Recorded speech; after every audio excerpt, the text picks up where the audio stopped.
yourself to at least 5 things that you have to accomplish.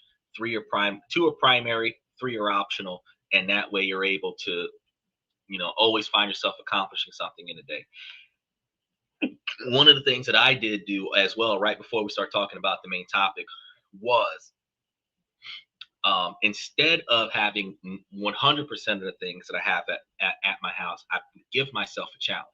I never collect mail at my house. My mail is at the post office box. My post office box is in a different city. So at least once a week, I have to get in my car and drive to the post office box, which is usually a few hours, to get out there, check the mail, come back. While I'm out, I will be compelled to do something, specifically because I'm going with my dog. So I'm going to have to stop somewhere, let him go to the bathroom, which means if I'm going to end up at a dog park or a public place where the animals can go to the bathroom, I go grocery shopping in a different city. So go to the store while I'm out. So instead of just going to the post office box, I'll go to the grocery store as well. And so now I have 3 locations that I'm stopping at. Then a lot of times I put off going to the bank until I go to the post office box to save gas. So now I'm going to 4 different places because I left the house. And this gives you the ability to force yourself to be active, because otherwise, everything I need, I order online at Temu or Walmart.com, and I get it delivered to the house. So whenever I want something, it's on my doorstep. So I don't have to leave the house for nothing other than to check my mail and go to the bank. That's it. Only poor people say money won't make you happy. You're right. Money will make you happy. Money. Okay, so first of all, money takes stress off your plate, because the things that you don't feel like doing, you could pay somebody else to do, and now you don't have to worry about that. Litigations that normally frustrate poor people. You don't have to be in litigation to be frustrated as a poor person. As a poor person, your rights are being violated, which is qualifiable for litigation, but you can't do anything about it because you don't have enough knowledge to represent yourself and you can't afford an attorney. That anger that you have because you were deprived in this establishment or in this situation is anger that rich people don't have to deal with, because when they realize that they're being compromised, they call their lawyer and they have the lawyer take over. Sometimes they'll call their lawyer and their accountant, and their lawyer will take over, and the accountant will dive in and buy the building and fire the employee, and now you're satisfied. See what I'm saying? So you don't have, now when you walk into a building, everybody's kissing your ass, because the last time you walked into this building, you got somebody fired, and now you own the building. So ain't nobody gonna piss you off. So when they come in and uh, when they come, oh yeah, look, he says, I never check the mail on Fridays or Mondays. No, I check the mail once a week on Thursday. I don't check the mail on Monday or Friday, because the mail doesn't always run on Friday, and they're usually, if it wasn't in transit on Thursday, you're not going to get it on Monday anyway. It's not going to really pop up till Tuesday. So I wait until Thursday, which is the second to last day of the week, and then I go and take care of my mail. But I also keep track of the trends of my mail the same way I keep track of the trends of stock options. Is that based on the kind of mail that I would have, I know when the mail is going to show up. Bills show up the last week of the current month for the bills due on the first week of the upcoming month. Most of the bills are electronic, but any of them that are mandatorily paper are going to be coming from utility companies. Those are going to come towards the last week of the last month, due for the first week or second week of the upcoming month. Outside of that, all you got is junk mail, unless you're dealing with any type of litigation where you're being served throughout the month, where you understand that 14 to 21 days after you serve the opposing counsel, that they will send you litigation 14 to 21 days after that. So every 2 weeks you'll get a response from somebody. If you're just communicating with a judge, if you're working in legal situations, you communicate with the judge. The judge usually responds every 30 to 45 days. So you send something out, 3 to 5 weeks later, the judge will send something back. So you can count the days from the last time you mailed something out before you get something. Everything else that comes in the mail is garbage. And this is the reason why I don't collect mail at the house, because every day of the week, you're going to have magazines, you're going to have subscriptions, you're going to have stuff that they want you to buy or whatever. And it's all garbage. It's all junk mail. There's two ways you can handle that. You can proactively take it out of your mailbox and put it into the trash, or you can leave it in your mailbox and write return to sender on it and have the mail person take it out of the mailbox for you and bring it back with them. But they're going to take it out like next week. So that means you go into your mailbox, only take out your bills, leave all the rest of the junk mail in the mailbox, and let the mail person come and get it. um, like I said, that's why I have any negative bills I have to think about. Same as Monday, I don't want to start the week with a negative, so it can wait. Exactly. So because those individuals who have money, they are capable of letting somebody else deal with that. You have personal assistants when you got money. They'll check the mail for you, weed out all the junk mail, and then only bring to you what's important. If it's legal, you will be served. Well, yes, you will. Well, that depends. If the litigation first started, you'll have a process server coming to get you. But if the litigation has already been existing, if the litigation isn't going to your lawyer, where your lawyer is going to give you a call and tell you what's going on, litigation will be coming to your house based on your responses to their responses to you. Trial weeks will come up, so you have court dates that come up the same way you have doctor's appointments that come up, and that's the stuff that comes in the middle of the week is medical appointments, or middle of the month when you have medical appointments coming up. With 30 days from now, they'll send you something in the middle of last month to let you know that you got an appointment in the middle of this month. So you got beginning of the month utility bills, middle of the month doctor bills. That's it. So that's how the mail operates. When you start ordering packages, then you start getting a bunch of shit throughout the week. But beyond that, there's nothing there. Everything else is junk mail. So, and junk mail comes just about every day. But valid mail, you got, like I said. So yeah, people who got money, they don't got to deal with none of that stuff. They have a personal assistant that debriefs them on what they need to know for the day. They have an accountant that balances their budget. That accountant that balances their budget lets them know how much money they have to spend versus how much money they want to spend versus what's going on, how many profits they've made for the month or the week or whatever. And these things, that now that they know what's going on because they were told from somebody else, their trusted advisor, now they know what they can do for the day. So some rich people have a routine. Wake up in the morning, do some exercise, be debriefed by their personal assistant. Take a shower, get them something to drink, grab them something to eat, finish being debriefed by their personal assistant. Rearrange their schedule to their liking, and then leave the house and start taking care of their day. Send me a voicemail. She send me a text message. They send me a voice. I have not electronic. I have voice to text with my voicemail. So when people call me and leave me a voicemail, I get a text message that tells me what they wanted. Then I read it and I decide if I want to handle that. If I had a personal assistant, the personal assistant would be answering the phone, and I would tell my personal assistant which people that I would specifically tell that I'm always busy, even if I'm not, and deflect their calls. I screen my calls on a regular basis. And junk mail comes in many designs. Some even look legal. Oh, yeah. Oh, of course. But you know when it's illegal that it's important to you, because there's a certain section of the envelope that has the courthouse that you affiliate with in the corner. Not too many people know that. If you're doing business with a specific courthouse, that courthouse will be in the return section of the envelope. If that isn't there, it ain't for you. The return to sender section of the envelope, you pay attention to that because that's the person who sent you communication. If you don't recognize the return address, then that ain't somebody that you're doing business with, which makes it junk mail. Yeah, send me a text. So let's go ahead and get started into today's day, because today we're going to be talking about some good stuff, and I want you guys to really enjoy this.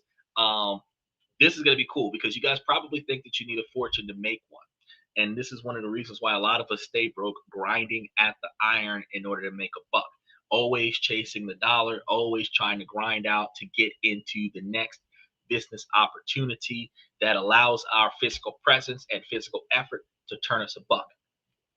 Because we don't know that while some people believe the only path to serious wealth is getting in on the hottest IPO or the latest tech crave or that one crypto coin that's supposedly going to moon this season. Not really the case. We've all been told that to make millions, you have to start with millions, or at least have access to the kind of deals reserved for the Wall Street elites. Well, what if I told you guys the smartest millionaires aren't chasing those headlines? We've had this conversation quite a few times in different ways because I've informed you guys that, for example, I use the example of winning lottery.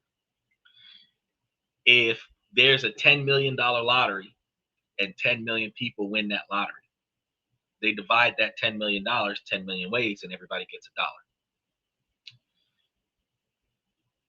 If in the same sense, there was a different sub prize that was $1 million and only one person won that, wow, 10 million people won the jackpot, the one person that won the consolation prize got $1 million. The less popular choice. The fact is that the headline deals, while they are good, the more people that get into it, the more liquidated the profits are. The undervalued and less seen, out of the line of sight deals, where it's there, but nobody cares about it. The less people that invest into it, the more returns that happen. If you notice, all of the stocks that are going across the bottom of the screen, they're low valued stocks, high return stocks, most that you don't know anything about if you haven't been watching the show for the past 6 months. Because they're undervalued. They're running at, some of these are running as high as 18 or 19% return. And we're doing a dividend rotation strategy where we're getting 35 to 50% per month return. Utilizing these same strategies where you're basically operating with penny stocks because they're less than $10 that you're buying in on for some of these, and they're giving you back as much as 20, 30, 40 cents a stock or per share. Diluted stocks. Yes, exactly. And that's one of the things that I wanted you guys to think about, because what if the next wave of incredible wealth is being built from projects that everyone else is running away from? So I'm talking about messy, complicated lawsuits and forgotten, dilapidated buildings. To most investors, these are liabilities. They see risk, they see headaches, and they simply walk away. But a select few, the investors who really know how to find an edge, see something entirely different. They see massive, overlooked potential. So in tonight's show, I'm going to show you how underfunded lawsuits and forgotten real estate are secretly generating millions of dollars in returns. And this isn't, again, it's about understanding value where no one else is even looking. This is how the top 1% really build their edge. And by the end of tonight's show, you'll know their playbook. First, we're going to talk about the why and credibility. So, why do these opportunities even exist? It really just comes down to two things: inefficiency and fear. Think about it. The traditional financial system is built for clean, simple, predictable deals. A bank knows exactly how to underwrite a loan for a brand new office building with a 20-year lease from a huge company. But a half-empty 50-year-old strip mall with peeling paint and a leaky roof, the bank's computer says no. That's inefficient. It's the same in legal systems, which can be brutally expensive. A small business owner might have a slam dunk case against a massive corporation, We call them open and shut cases, where all of the evidence can be proven that the opposing party is guilty, but they don't have the millions needed to fight for 5 years. Big corporations, when the case is driven on money, will drag the case out until the opposing party cannot afford to stay in the case anymore. And then they win by default. Even if they were wrong, big corporations will drag the case out and delay the results of the case until the plaintiff withdraws from the case so that the defendant does not have to compensate in situations where a timeline is flexible, which is crazy. The corporations know this, and they use their deep pockets as a weapon. So a lot of people believe, oh yeah, I'm going to hit a major corporation where it hurts. I'm going to take legal action. You guys realize that when a major corporation first makes the decision to make a bad decision, they put what is called a rainy day fund aside in high interest stock returns. From the day that they decide that they're going to fuck up, that money is collecting interest until the day the litigation occurs. When the litigation occurs, they can start tapping into the rainy day fund for legal action, legal protection. Because they already have a reservoir of funds that is generating growth, they have a bottomless pit of money to go towards not only the settlement, but also the legal fees that would result from this case, which means that it does not hurt the big business to drag the case out. You think, oh yeah, I'm hurting their pockets because the case is dragging out for a year, 2 years, 5 years. No, they planned for that. If they knew that they were doing $1 million violation, they'll put $1 million in the bank. That violation would have lasted for 10 or 15 years. They would have made 10 or 15 million dollars over that 10 or 15 years. Then you sue, you ask for $5 million, less than the $15 million that they got. They're going to settle at $1 million. They're just going to delay when they're going to settle. They already knew this, but they've got 15 million in the bank, which means that they can spend 10 million on legal fees and then settle at 1 million with 4 million left over from the 1 million that they put into the bank 15 years ago. They know what they're doing. So they've made tons of profits on the bad decision long before litigation occurred, and they put rainy day money aside to take care of the fallout if this did go south, planning ahead. Michael says, real estate, there's a word, real, and I would change my paper for land away, especially unvalued land, especially if there's a view, low cost, high returns. X for the Exxon oil spill.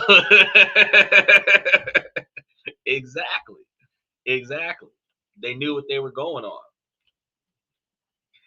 And that's going to create an imbalance of power, and it's driven by fear, right? That's where savvy investors will swoop in. They see into the gaps, step right on in there, providing the cash that the know-how will aid and that traditional source won't. So they will be able to get in there where they're not just buying an asset, they're buying a problem and selling a solution.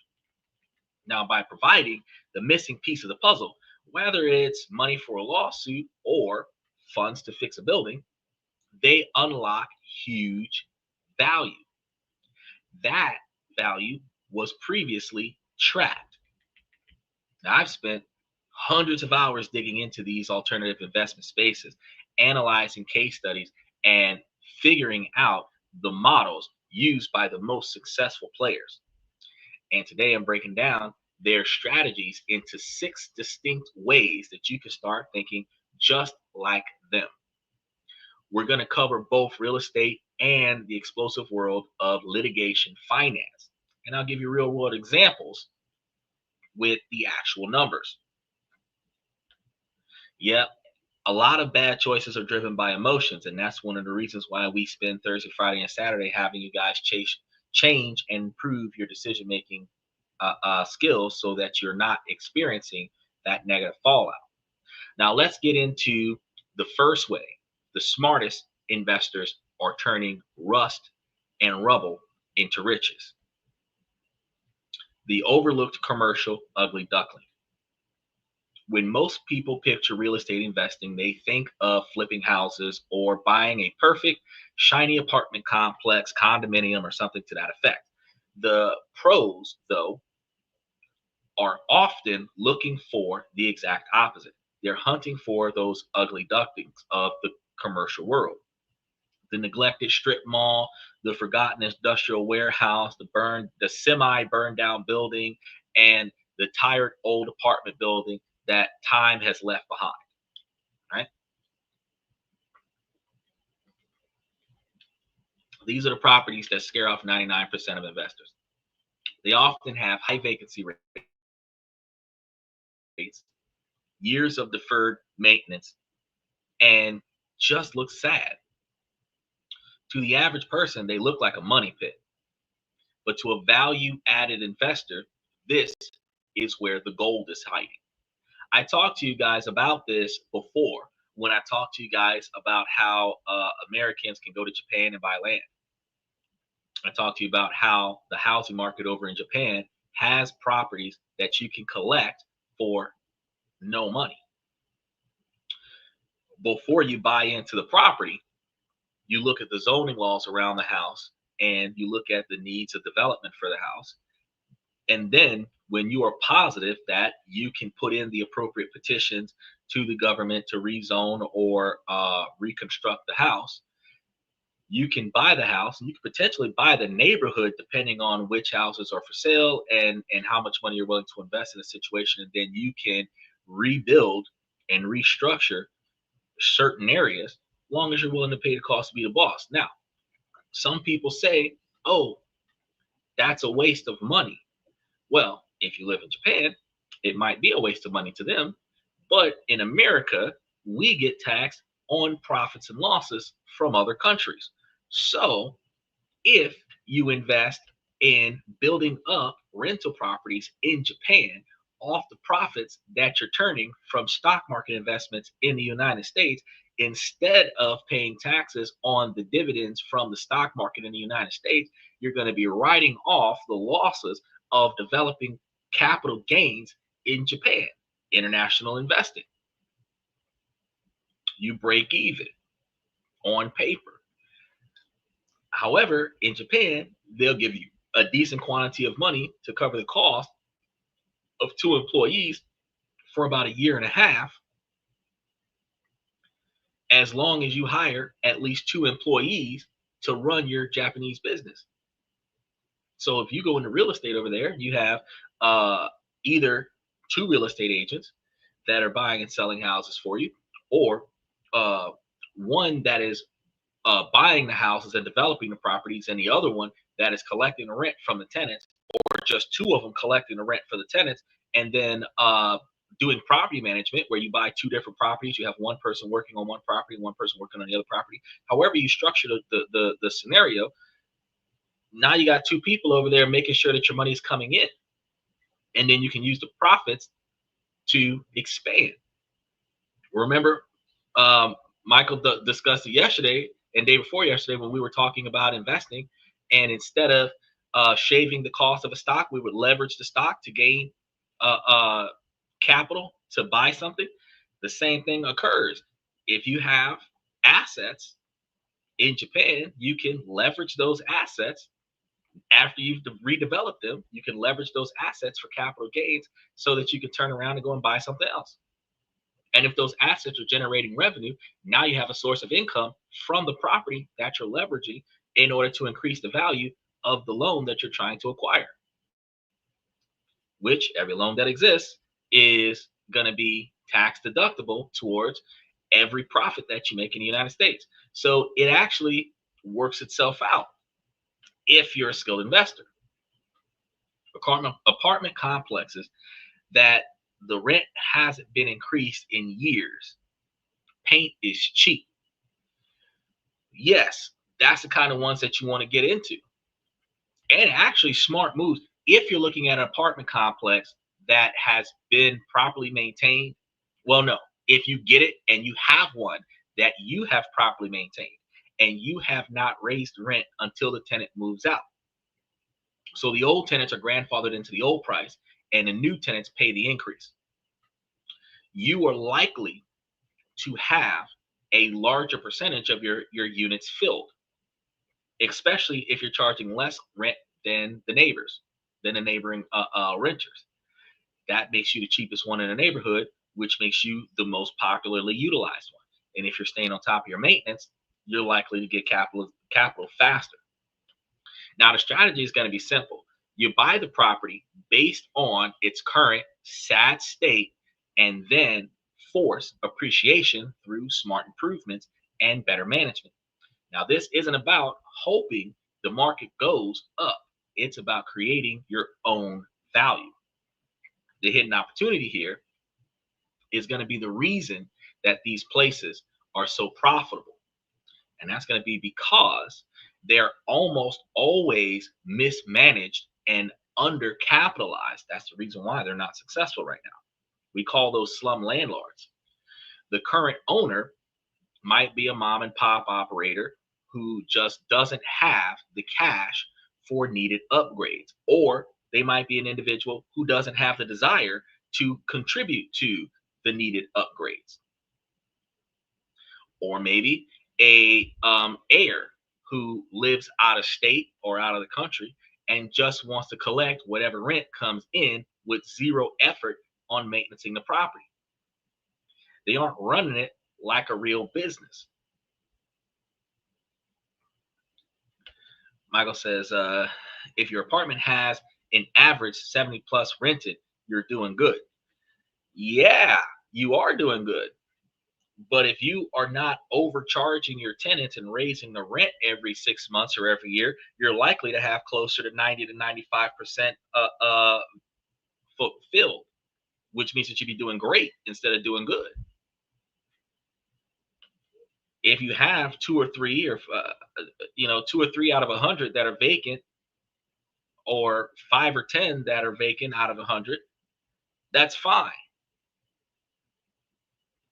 That's when your turnovers happen. Turnovers are going to happen and maintenance is going to occur when no one's renting the units. And if you have application fees for the units that are being turned over, you have a large quantity of people paying you money to ask for that location. So you're going to be turning over a large quantity of profits off of the availability of the space before you even fill it.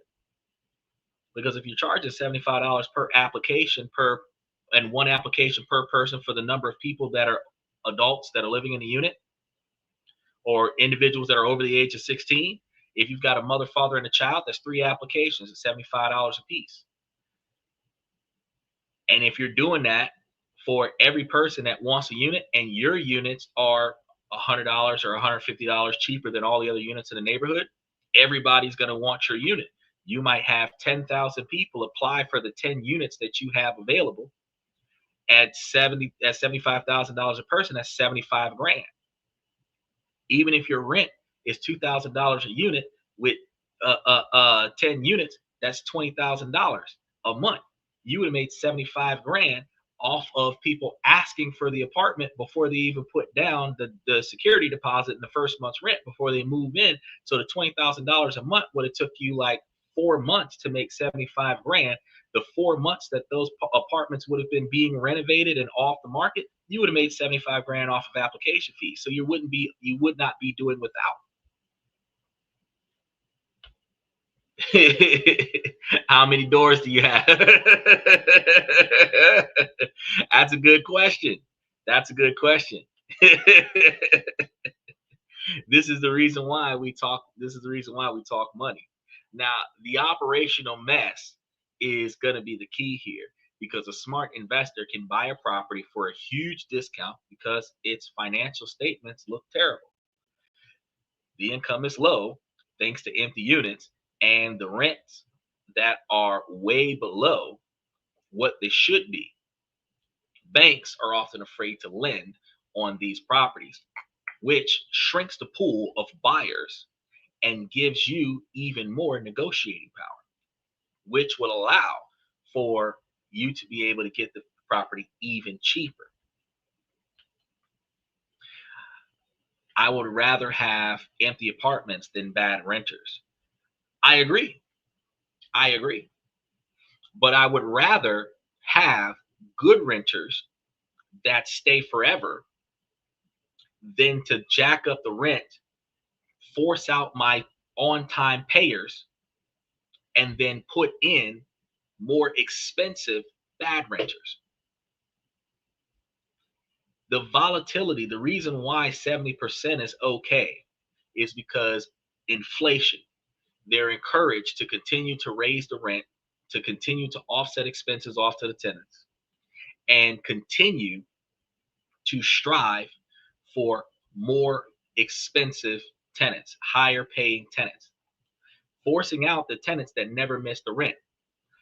Tenants that never miss the rent, when you increase the rent, they can no longer pay the rent on time. Tenants that can no longer pay the rent on time now become litigation risks. Litigation risks, now you're losing money to take action on them because they're too poor to pay the rent. So the cost of court to evict them is not, you're not going to turn a profit on that. You're going to write that off.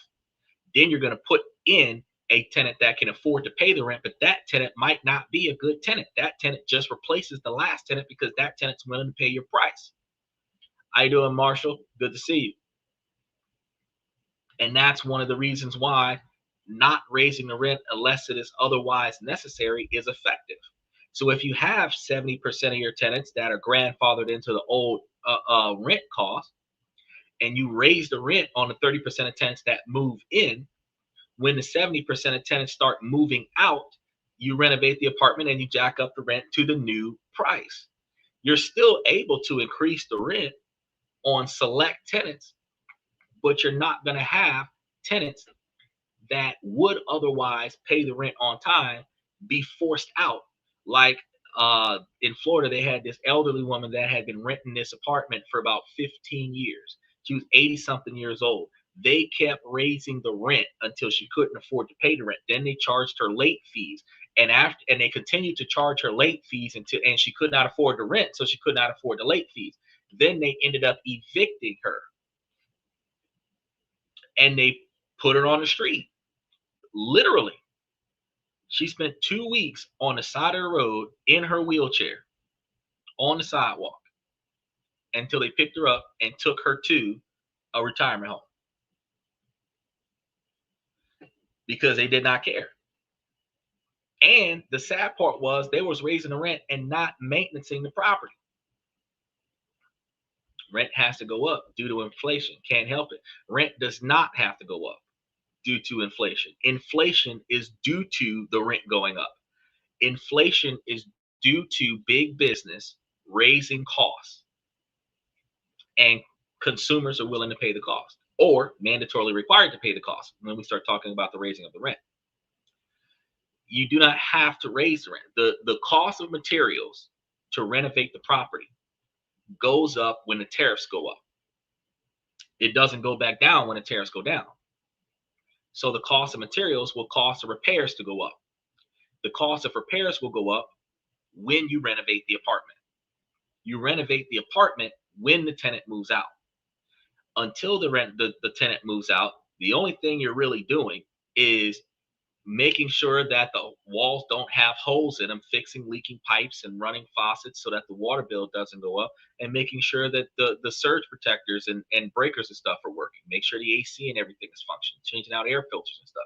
You should not, the materials to rebuild walls and resurface floors and change out carpets should not be going into an apartment that has an active tenant in there.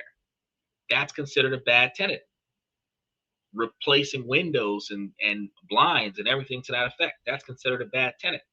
But remember what I also told you: property damage covered under the tenant's homeowner's insurance or renter's insurance would renovate the property anyway. So why are you raising the rent every month or every year on tenants when you can just factor in renter's insurance on each tenant to the cost of the rent? And then when repairs are needed, you take out an insurance claim and have the insurance pay for the repairs for the tenant, which means you're not paying for shit. We didn't think about that back in the day. We always thought about, if it was broke, we must fix it. The landlord is required to fix normal wear and tear. The tenant is required to fix whatever wasn't supposed to happen.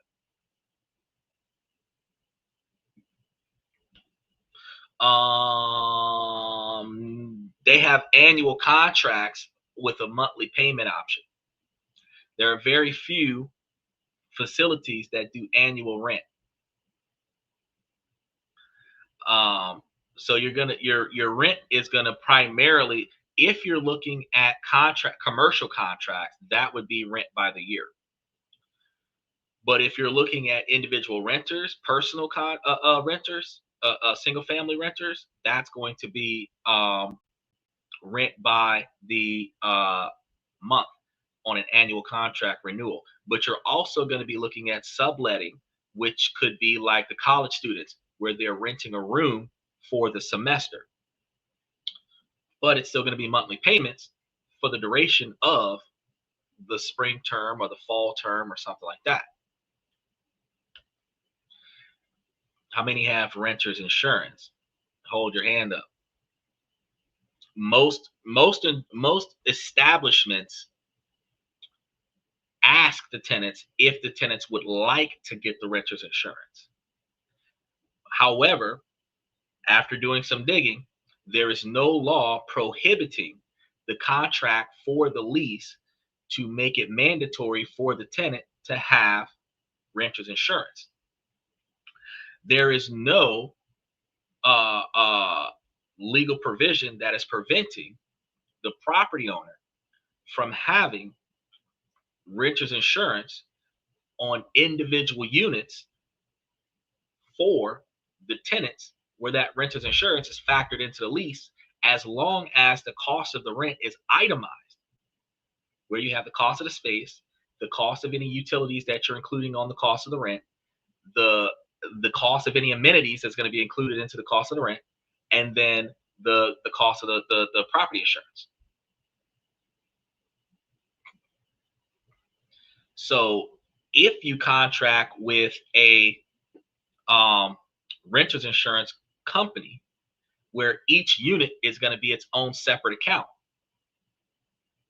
and each unit you can take a claim out on, you can factor that in. Or you can make it mandatory of your contract that the tenant must maintain renter's insurance during their stay, so that when you evaluate the property, you take out the claim on the property or on the insurance. That's what I'm trying to tell you. He says, so holes in the walls, door damage, etc. Yeah. He gonna keep asking me how many doors. Too many doors. That's why I'm telling you, bro. Through research, I can tell you. Some experience, I can tell you. Most states do not have any guidelines about there is no mandatory law that requires you to have homeowners insurance, but there's no law prohibiting a contractual agreement between the owner of the property and the renter of the property that makes it mandatory for the property renter to have property insurance. So while it was not a mandatory thing in the past, the agreement between the renter and the leaser could make it a mandatory thing. The contract makes it mandatory. So you can force property insurance and say, well, I'm not going to charge you as much as the neighbor. The neighbor might be charging $2,000 a month, but I'm going to charge like 1,600. But I also know that the renter's insurance for this property is going to be like $150. So while you got a cheaper rent than the neighboring buildings, your contract says that you must pay for renter's insurance, and I must have that renter's insurance information attached to your lease where I can check your renter's insurance on a regular basis and make sure that the policy still exists. And that contract, the 1,600 plus 150, you're paying 1,750, which is still cheaper than the $2,000 a month, but you have grade A renter's insurance. Where, here's a kicker, if I do a contract with you about your renter's insurance, the fact is that I could recommend you the renter's insurance, where the renter insurance company would give me a referral credit for referring them you. Same way that you do with utility companies, same thing that you do with cable companies, which means that I could turn a profit off of getting you locked in to their insurance premiums on a monthly basis for as long as you're a tenant, which means that it is a good deal because they have to have the property based on the contract that they signed with you.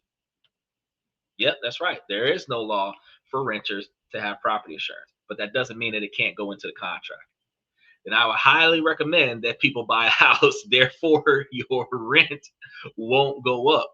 Why do you think Donald Trump is giving kids that Trump account and fixing everybody's credit score, the FICO scores, so that parties have a better opportunity to buy and own their own homes? People discourage other people from buying houses because the profit is in the rent. People who don't buy houses because their credit is bad, they don't make enough money to put the down payment on the house, and they don't know about the financial opportunities that allow them to bypass the down payment. They're paying for a smaller quantity of space for a larger quantity of money.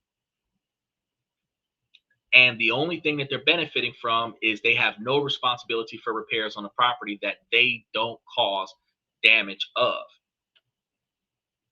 Michael says, no, I'm not doing a contract with you. You're high risk. I'm actually low risk, because if the contract is that if you are the tenant and I am the landlord and you have to have property insurance on my property as long as you rent from me, and I recommend to you an affordable insurance company that I'm contracted to for referrals, then as long as you rent from me, you pay them money, they're going to pay me a deductible.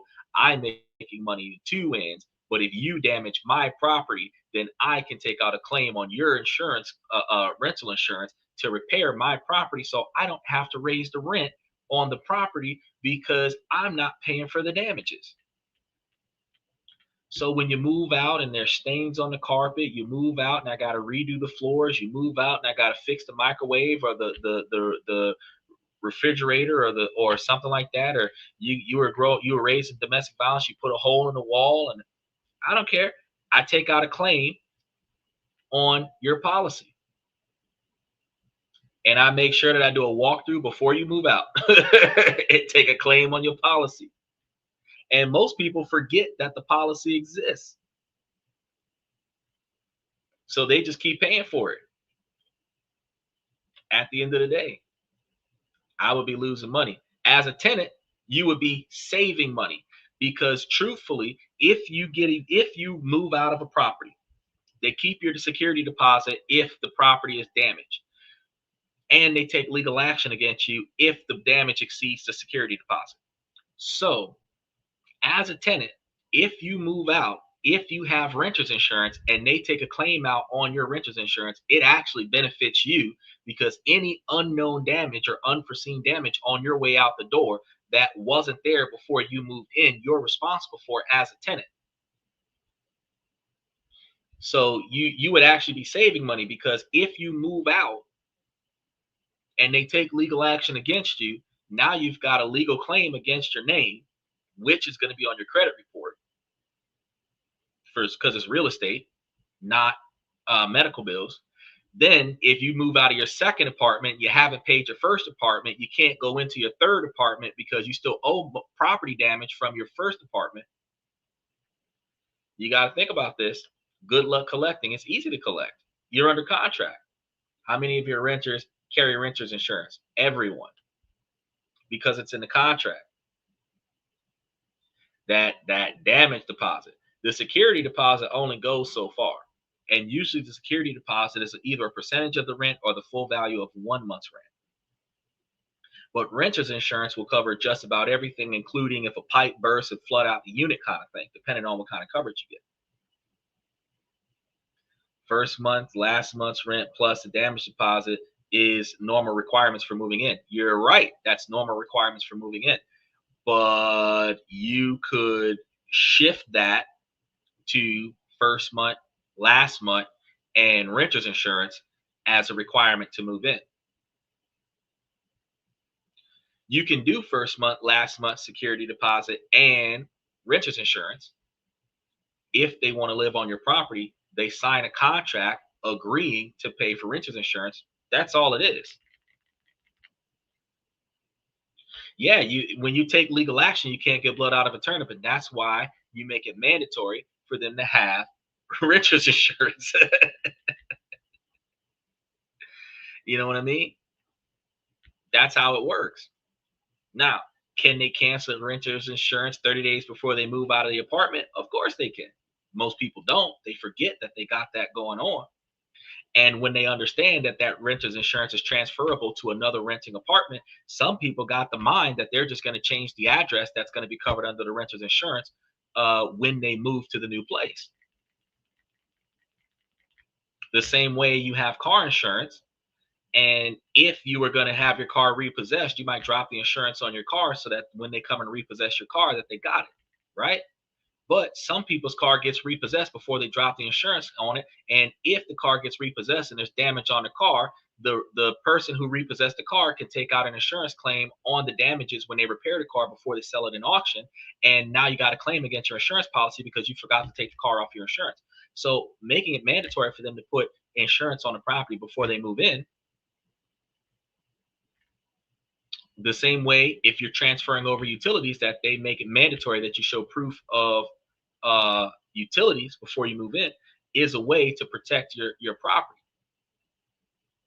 He said, I could, but I won't. They won't move in. Well, they paid for the application fee, so it don't matter. You can just touch on the next client. You're the cheapest apartment complex in the neighborhood, and if people are going to pay the application fee, they're incentivizing their desire to live on the property. Once they get to that contract, the rent is cheap, and the property insurance is still even added into the cost of the rent. Is cheaper than the neighboring building. You're incentivizing them to not have to pay for damages when they move out. And then if you have fixed rent, which also means that they're guaranteed to not have the rent increase on them until they move out or change units. You're also guaranteeing them that let's say that right now the unit is $2,500 a month for a 3-bedroom or 4-bedroom. And let's say that you're paying $100 a month for the renter's insurance. You're paying $2,600 a month for the unit, right? Not including the utilities. 20 years later, you're paying $2,600 a month for this unit because your lease says that it is a fixed rate until you move out or change units. But you have a mandatory obligation for to maintain the renter's insurance. When they move out, you take out a claim and you rebuild your unit. Plain and simple. Plain and simple. You can also put breach of contract clause into your contract because it's a contract. It's a binding contract. You can put a breach of contract clause. You can put a breach of contract clause that makes them have it for 30 days past their move out date. That way you have the ability to evaluate the property and take out the insurance claim before they cancel the insurance claim on the property. You can have a clause in there where for breach of contract, and it could be any kind of amount, $10,000, $100,000, whatever the case may be. When you start having breach of contract clause in the contract, it doesn't matter what they do. If they breach the contract, you can get paid off of the breach of contract. Now you're going to say, good luck with collecting. But when a party breaches a contract, you can garnish wages and seize assets from that person. So if they got a job or they have stuff, cars, clothes, anything that can be sold for monetary gain, once you get a judgment against them, you can seize their assets and walk out with their golden toilet like they did with MC Hammer. Because you took them to litigation and you won. If you're living in the cheapest apartment complex in the neighborhood, good luck. If your apartment look like crap, all they attract is trouble. You're right. But see, the fact is that if you're looking at if you're taking good care of your complex, if you're not unnecessarily jacking up the rent on grandfathered in tenants, and when tenants choose to move out or get evicted for non-payment of the lease or breach of contract by terminating their renter's insurance, when they move out, you raise the rent on a new tenant that moves in. So if your units are $2,500 a month in 2000, new tenants move in 2010. Then the new tenants that move in 2010 might be paying $3,000, but the tenants that are still living there from 2000 are paying $2,500. The difference is that you only raise the rent on the new tenants. You don't raise the rent on the consistent payers. That's a big difference. Oh God, here we go again. How does one go from gay to straight? Well, first of all, being gay is a personal preference. So you just stop dating same sex and start dating opposite sex. That's how you do that. I think RJ Lupin might be Greg from the other from last week. It's easier just to turn it over to the collection company. Yeah, you can sell the debt to the collector's company. Renters don't have money, like MC Hammer. Yeah, you're right, but again, renter's insurance is there to protect the people. Therefore, it is easier for you to just put it into the contracts. I mean, and then you can just walk away from the other things, put liens on the people's names and stuff to that effect, and then they won't be able to rent anything anywhere else as easy as they was able to rent it from you. But if you vet it properly, there are protections there. It's not a perfect system, but the system is utilizable. In Tacoma, units for one bedroom rents out for $1,500. Right. But a 3-bedroom might be $2,000 or $2,500. Hey, you good, man. You good. You ain't even got to hesitate. He said his fingers itching. So much for RJ. You ain't even got to hesitate. As soon as RJ came in with that comment, I was like, how did he slip in? Where's the bouncer? But yeah, so like in Tacoma with the $1,500 a month units, the fact is for a 1-bedroom you got the $1,500, but the 2 and 3 bedrooms, 2 bedrooms might be $1,750, and then 3 bedrooms might be $2,000. You look at the 3-bedroom at $2,000 right now. In 5 years, that 3-bedroom would still be, for the person who got it this year, would still be $2,000. Now, somebody else that's moving in 5 years from now might be paying $2,500 for the same space. So instead of me raising the rent on my current tenants, I would raise the rent on the new tenants. Instead of me allowing myself to roll the dice, because the security deposit that they give you when they move in is not going to cover 10 years worth of wear and tear maintenance. It's not. And that's the issue. Good job. He said 10 minutes. So RJ's taking a 10-minute timeout. I tried to warn him. They playing games, they gonna get got. But that's just one of those things that people don't think about. But here's the blueprint that you guys can follow. If you're finding a deal, the best deals are usually off-market deals. 2-bedroom, 1,700. Exactly. See what I'm saying? I was about $50 off, but like I said, you're looking at about there goes Greg. Right after you got RJ, there goes Greg. What's up, Greg? Make sure you're appropriate because he not gonna give you a he not gonna give you a 10-minute timeout this time. Studios are $850, and studios are efficiencies. So you're looking at like a one-room thing where the kitchen and the living room is all in the same spot. And you might have a one bedroom separate from that, but you got like the bathroom and the kitchen and the living room and everything is almost all close together, all in the same location, kind of thing. Studios, they're $850, which is a little less than what you were talking about for the one bedroom, which would have been a full-on separated situation. So when you're looking at these things, it's like, I don't think we have any 3-bedroom units. Maybe not in your particular unit, but in the States somewhere, there are some 3-bedroom units in somebody's apartment complex.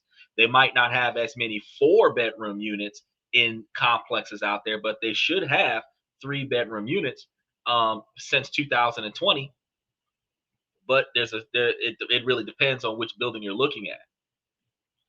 What we talking about tonight? So tonight we were talking about underfunded projects, including real estate development projects that are underfunded, so you can buy into those very cheaply, build it up, and then turn a profit off of it, or financial litigations where you can buy into the litigation for either the plaintiff or the defendant to move their case to a victory, where those cases you would be getting a percentage back off of the victory, whether it's a settlement out of court or a verdict in favor of the person that you financed, which is an alternative way for you to make your money work for you, because all you have to do is just follow the case and get paid after the case is over.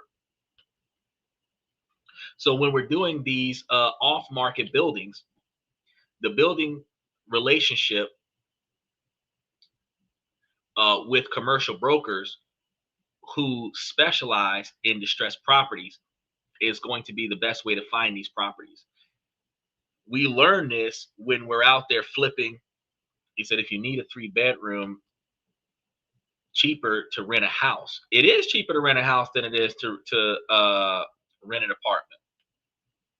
He asked, where do you teach? Right here on the podcast. It is cheaper to rent a house than it is to rent an apartment, because the house is going to have more space than the apartment is going to have.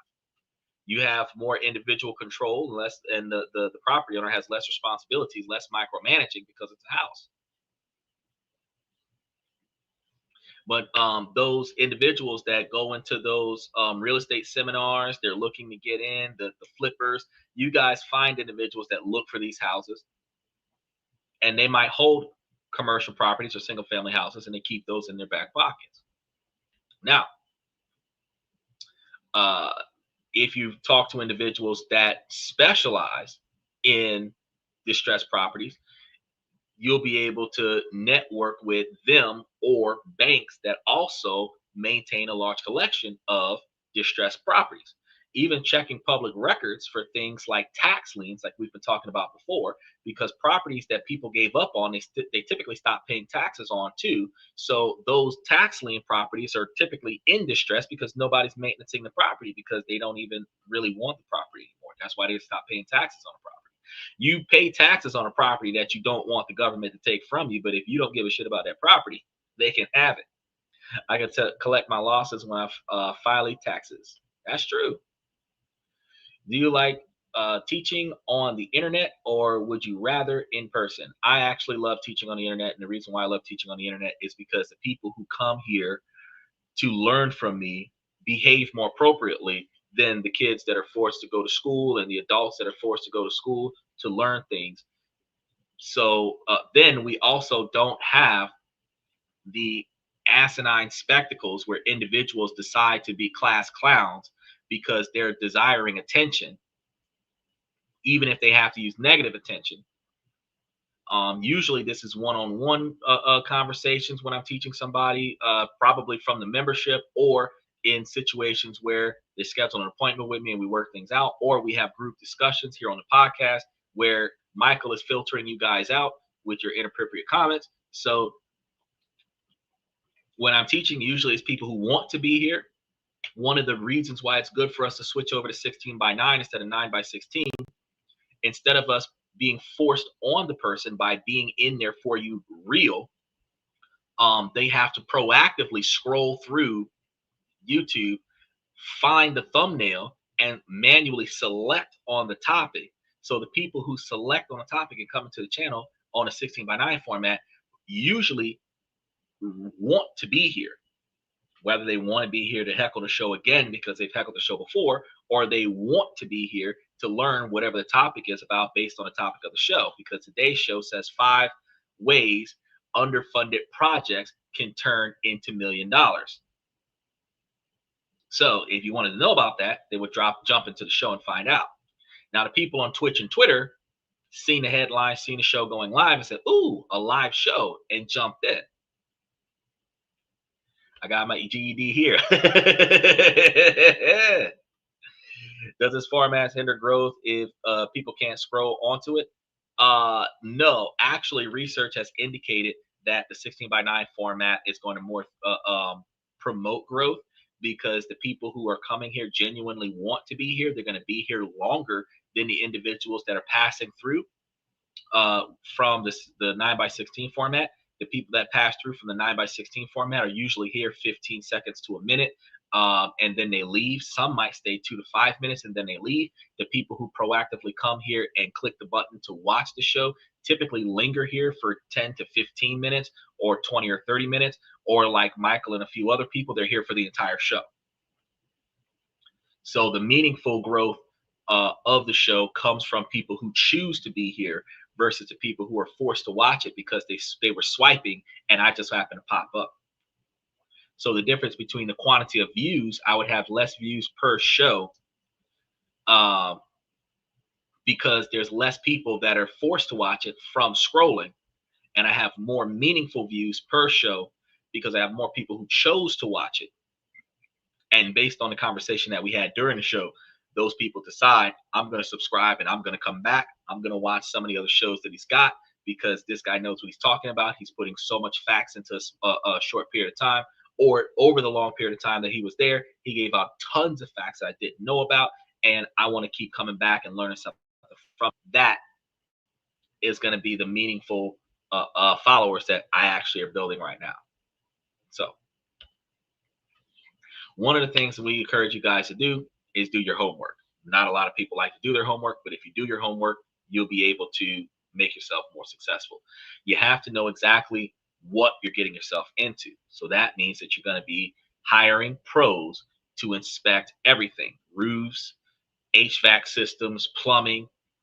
You're going to create detailed renovation budgets, what they call a CapEx plan, and study the local market out what the rents could be after you fix the place up.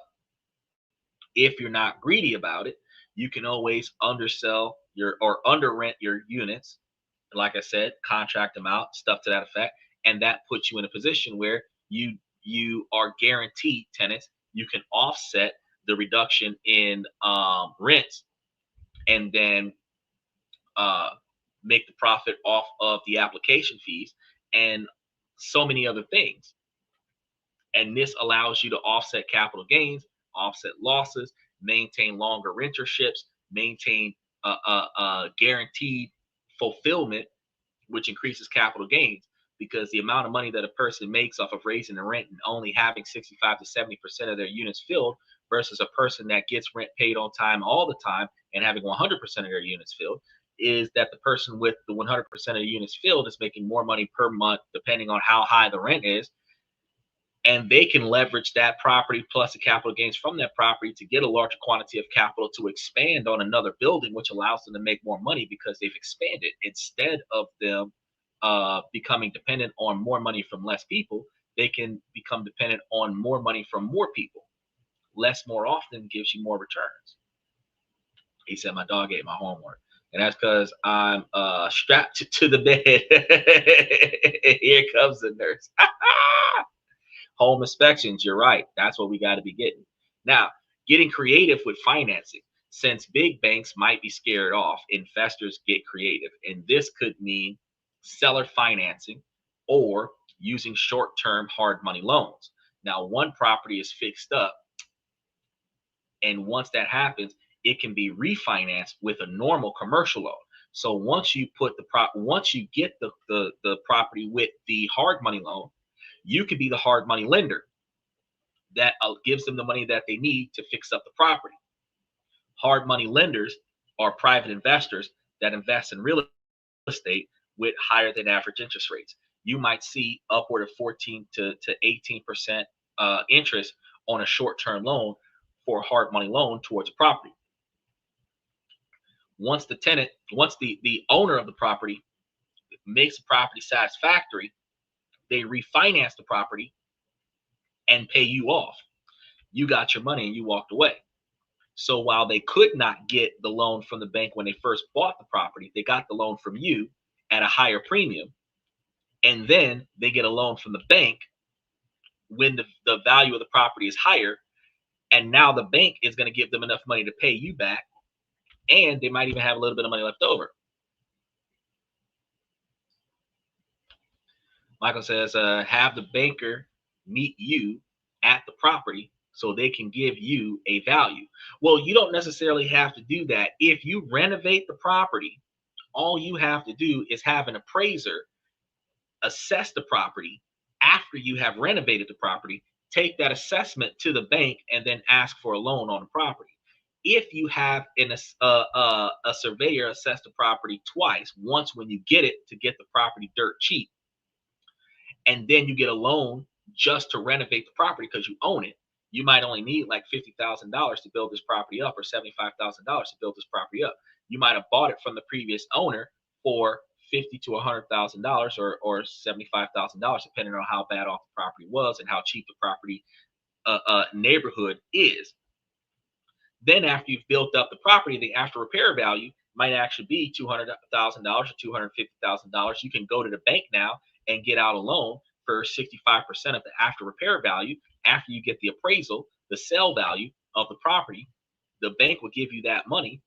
And if you're getting close to 70%, 65, 70% of the money out of $250,000, you're going to be getting closer to 125 or $150,000, something close to that. But you only owed the hard money lender $50,000 to $75,000. So the hard money lender could have turned a profit off of giving you the startup cash to rebuild your property that you own so that you could remortgage the property so that that person who got you your startup can get their money back.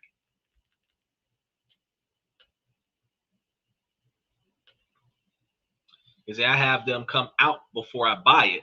Therefore, it helps me so I don't overpay. Yeah, that's true, because that's called buyer credits. If there's any damage on the property when you go to close the deal, whatever the price is that you guys agree upon, you're going to reduce that price by the buyer credits, because those are the repairs that have to be done in order for the house to be acceptable. So you want to get an appraisal if at all possible. Now, when you start doing a transformation, this is where it happens, because it could be a new coat of paint, a fresh landscape, or modernizing the units inside.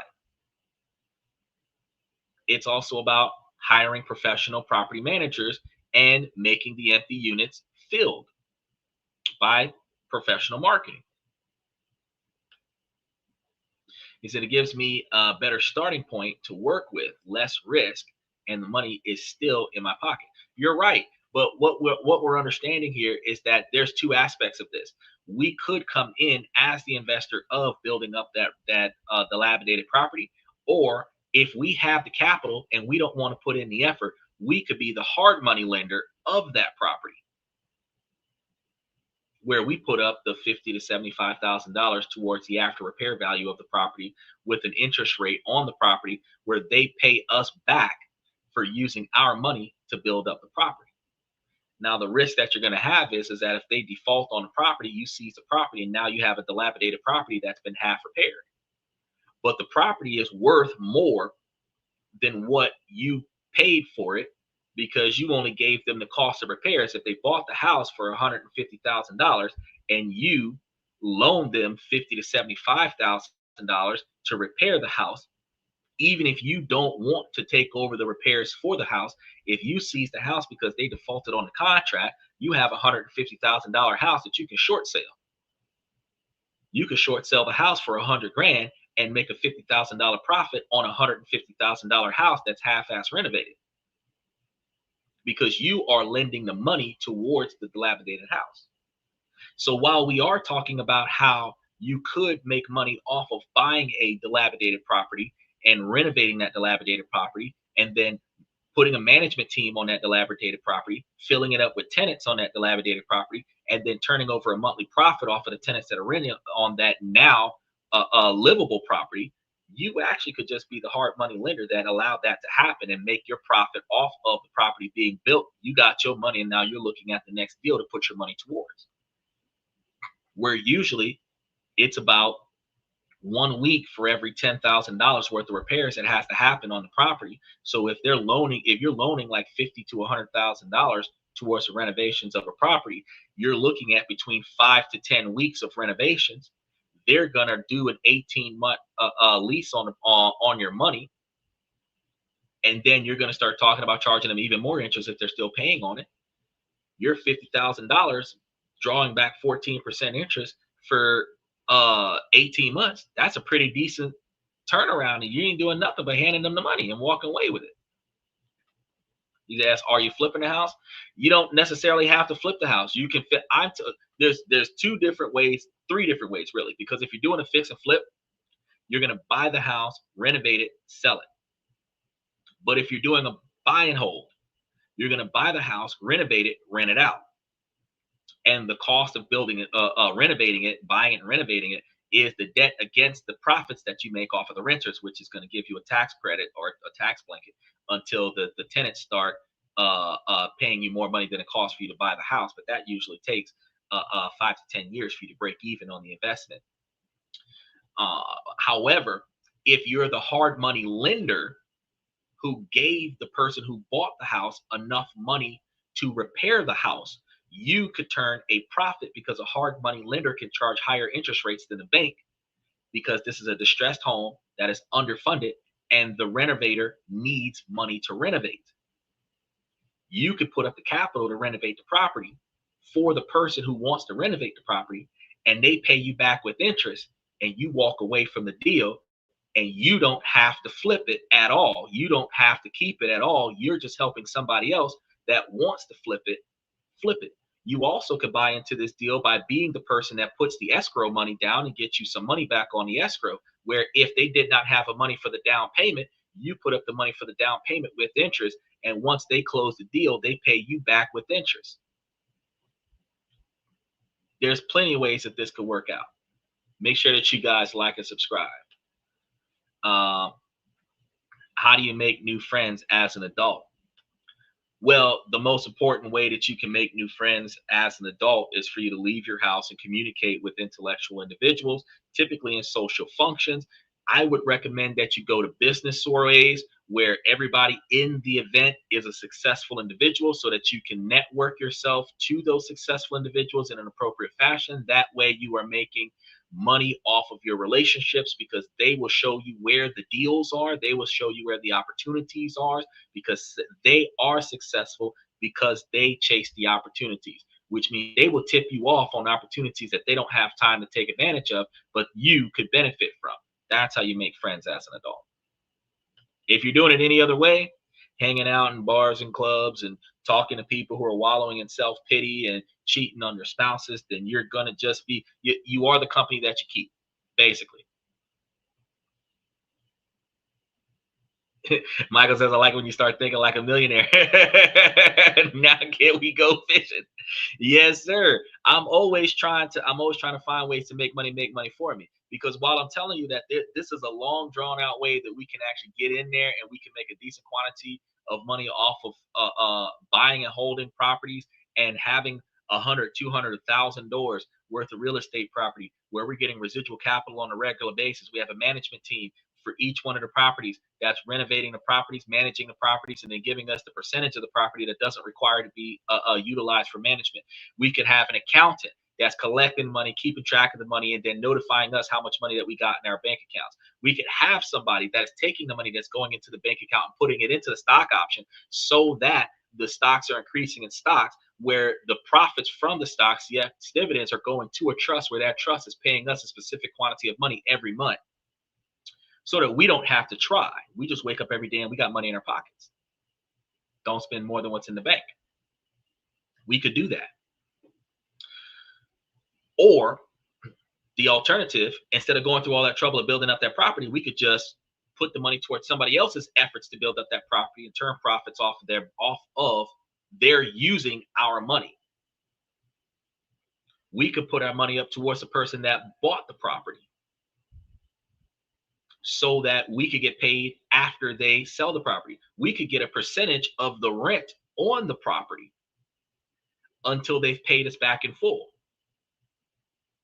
Where compound interest over the course of 10, 20, 30 years, if you invested on the fix and flipper who's going to buy and hold, you bought the house for them, gave them the money for the renovation, you're charging them 23% interest on the rent, where they're giving you back the money through the rent for the next 20 years. You get the benefit from the rent without having to own the property. You don't have to maintenance the property. You don't have to evict anybody. You don't got to do shit. The owner owes you the rent money. You just collect. Not looking for business relationships, but that's the only relationships that you're supposed to be getting, guy. The fact of the matter is that if you're looking for meaningful relationships, you're looking for people that are going to benefit you. So if you're not looking for the type of people that are benefiting you, then you're looking for the type of people that are going to entertain you. And the people that are there to entertain you are not going to always be there to put on a show. And the people that are there to put on a show are not going to always benefit you. So if you're not looking for business relationships, you're not looking for meaningful relationships. You ask, how do you make friends as an adult? You look for responsible people that you can benefit from, that you can learn from, that you can grow with. That's how you find friends as an adult. If you're looking for people to screw up your life with, you can simply just go to frat parties at colleges, because there's no age limit at colleges. You don't even have to be a student at the college. Nobody checks student IDs when you go to a frat party. You're just either part of the fraternity or you're not.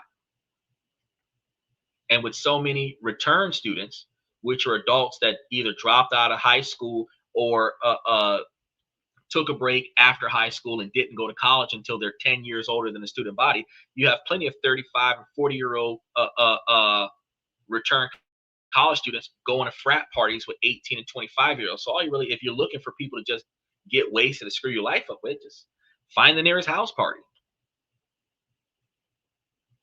Is Greg the same as Gay? Yeah, Greg is the same guy that was making the comments from last show, who also had the other account that you had paused. I don't know if he's the same as RJ, but I mean, RJ had a timeout, and as soon as you put RJ into a timeout, Greg showed up. So that's like red flags right there. My friend flips houses and he has his own crew, so he doesn't lift a finger. Now that's the best way to go. That's the best way to go. After you getting paid less out the deal, but if everybody else is getting enough for, see, he's Horse, the other guy. So from yesterday, exactly. So if everybody's getting a fair share, you're getting less out of the deal, but you're not doing any work. You might find the deal, get the deal started, and let everybody else take over and turn the profit. All you do is make sure that the deal closes. or let me in your life. I love to screw up your lack of relationships. Now, the exit plan is after the property is renovated and fully leased, its value has been forced up. Investors now have two main choices: to sell it for a massive profit right now, or hold it for a long term cash flow and refinance it to pull their initial cash out. When you refinance it, you're going to be taking a mortgage out on the property that the renters are paying into. And that way, the tenants are paying on the loan or the mortgage, which is the same as if you took out a hard money loan, renovated the property, rented out the property to the tenants, and like 60% of your rent money is going towards a hard money loan or something to that effect until you pay off the loan at like 20%, 20% interest, 14 to 20% interest. You could do that. Um, there is another thing that I didn't even think about putting in here, but I just thought about it because we're talking. And say somebody wants to buy a business that already exists. The business has a certain revenue, a certain cash flow. You can take out a cash loan where the hard money lender lends money to the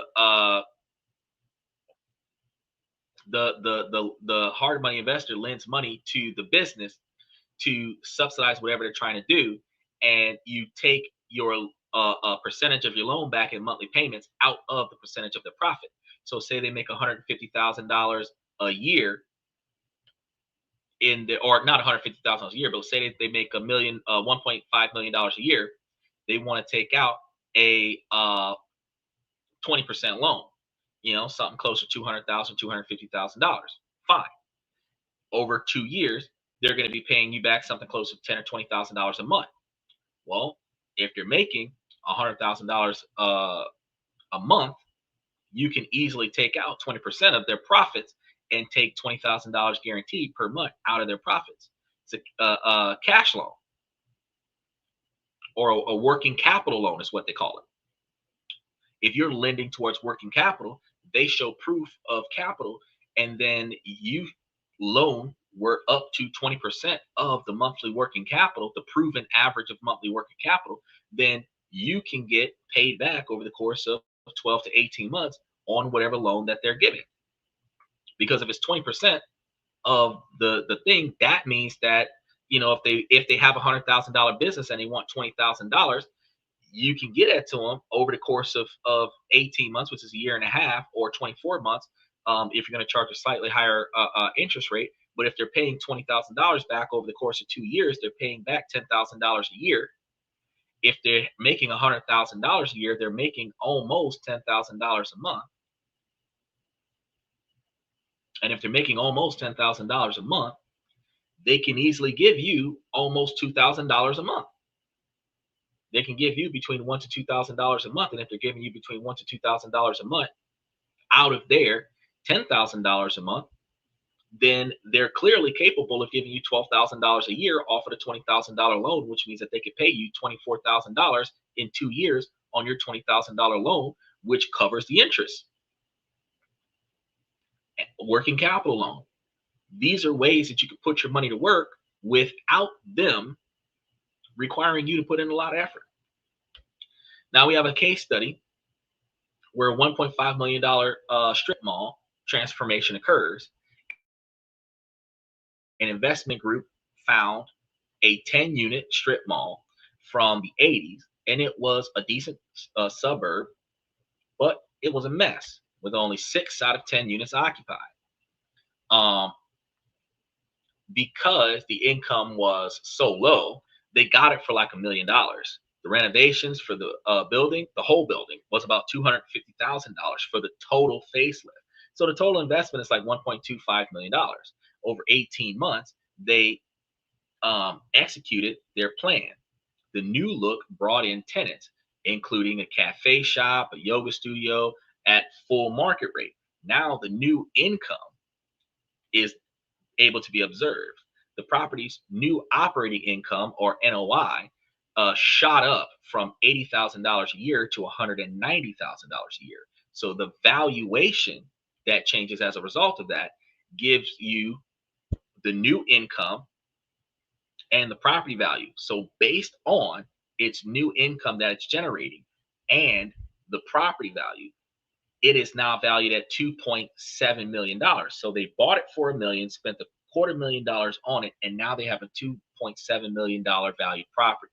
They can now sell the property for $2.7 million. And after they pay back their initial investment, which is $1.25 million, they walked away with a profit of $1.45 million, which is $1,450,000. If you were the investor who invested in that property, then when they asked you for the 1.25 million, you could have gave them the 1.25 million and charged them 1.5 million as a payback if you invested in their deal. Had you done that, since the after repair value was estimated at 2.7 million, when they would have sold it, the person who sold would have got 1.25 million and the person who invested would have got 1.5. So you would have put up 1.25 and got back $250,000 profit. Michael says, I just figured out why everyone wants property in Tacoma. They want to put it around about the money. That's right. That's great for me. Yeah, because your property value goes up. Now, of course, there's going to be risks, and this isn't going to be a risk-free situation. The biggest dangers here are blowing the budget, because a market downturn or bad execution could cause an issue. The fix is a thorough inspection, buying in a strong market, and working with an experienced team, which is why Michael's buddy, who does this and has a whole team that does it with him, that's the best way to go about doing it. But if you, as a savvy investor, only wanted to put your money up towards the deal, you would be looking at the ROI. You would be looking at the development project, where you're looking at profits and losses and construction durations, the experience of the team that's going to be working on it.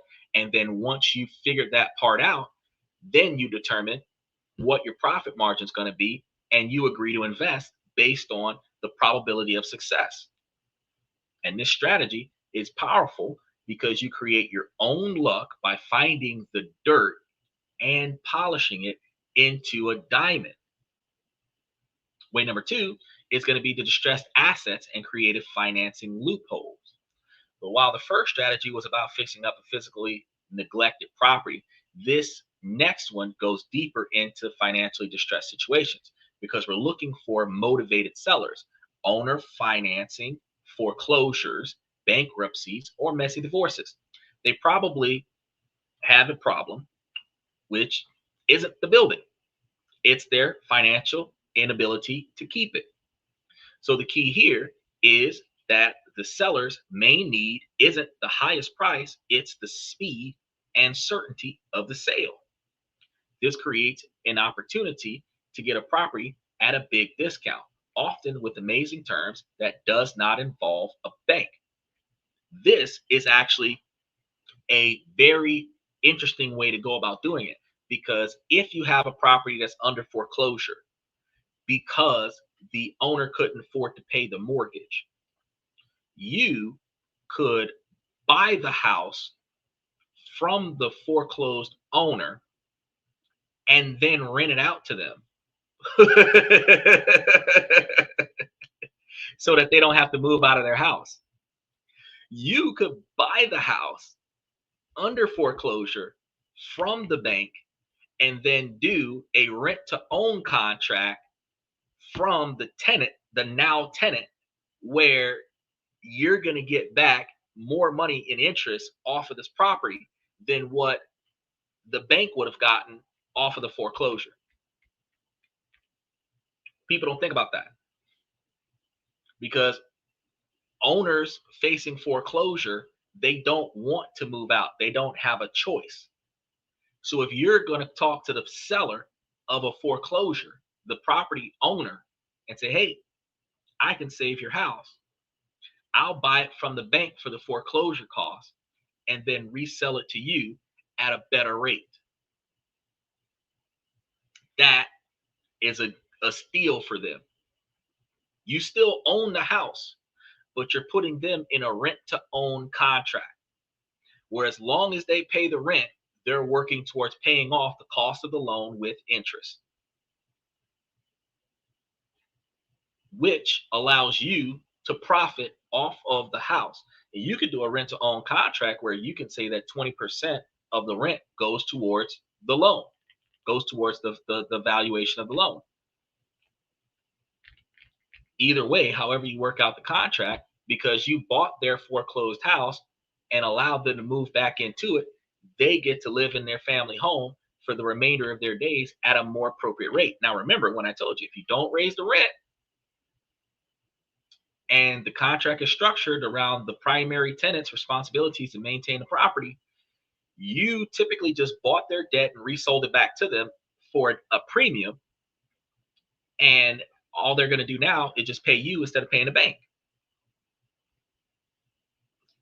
which is crazy, isn't it?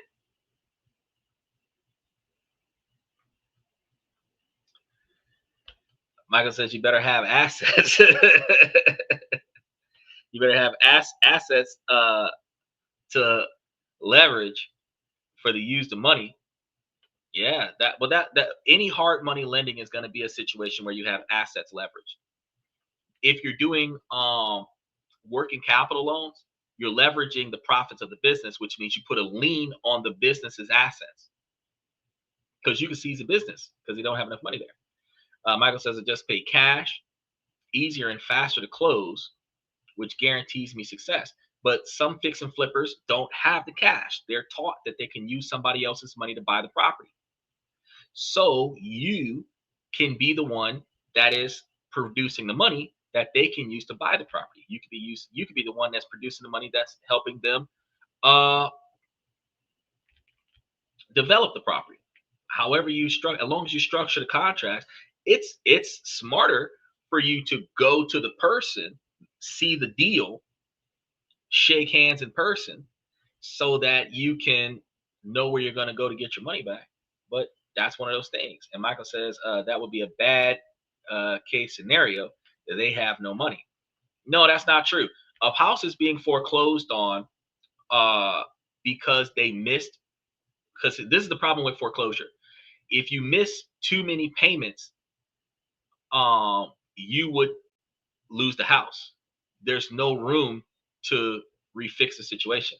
And you can miss too many payments because of a car accident. You can miss too many payments from a divorce, a messy divorce. You can miss too many payments because you change jobs. And too many payments is only that you've missed one or two payments in succession or three payments over the term. There is a contract where you're not allowed to miss a certain number of payments, and after you have missed a certain number of on-time payments, they default on your contract, even if you could catch up on the mortgage. Once you have defaulted, they don't care. They want to sell the house. Now, if they could afford to pay rent, they can afford to rent their foreclosed house from you.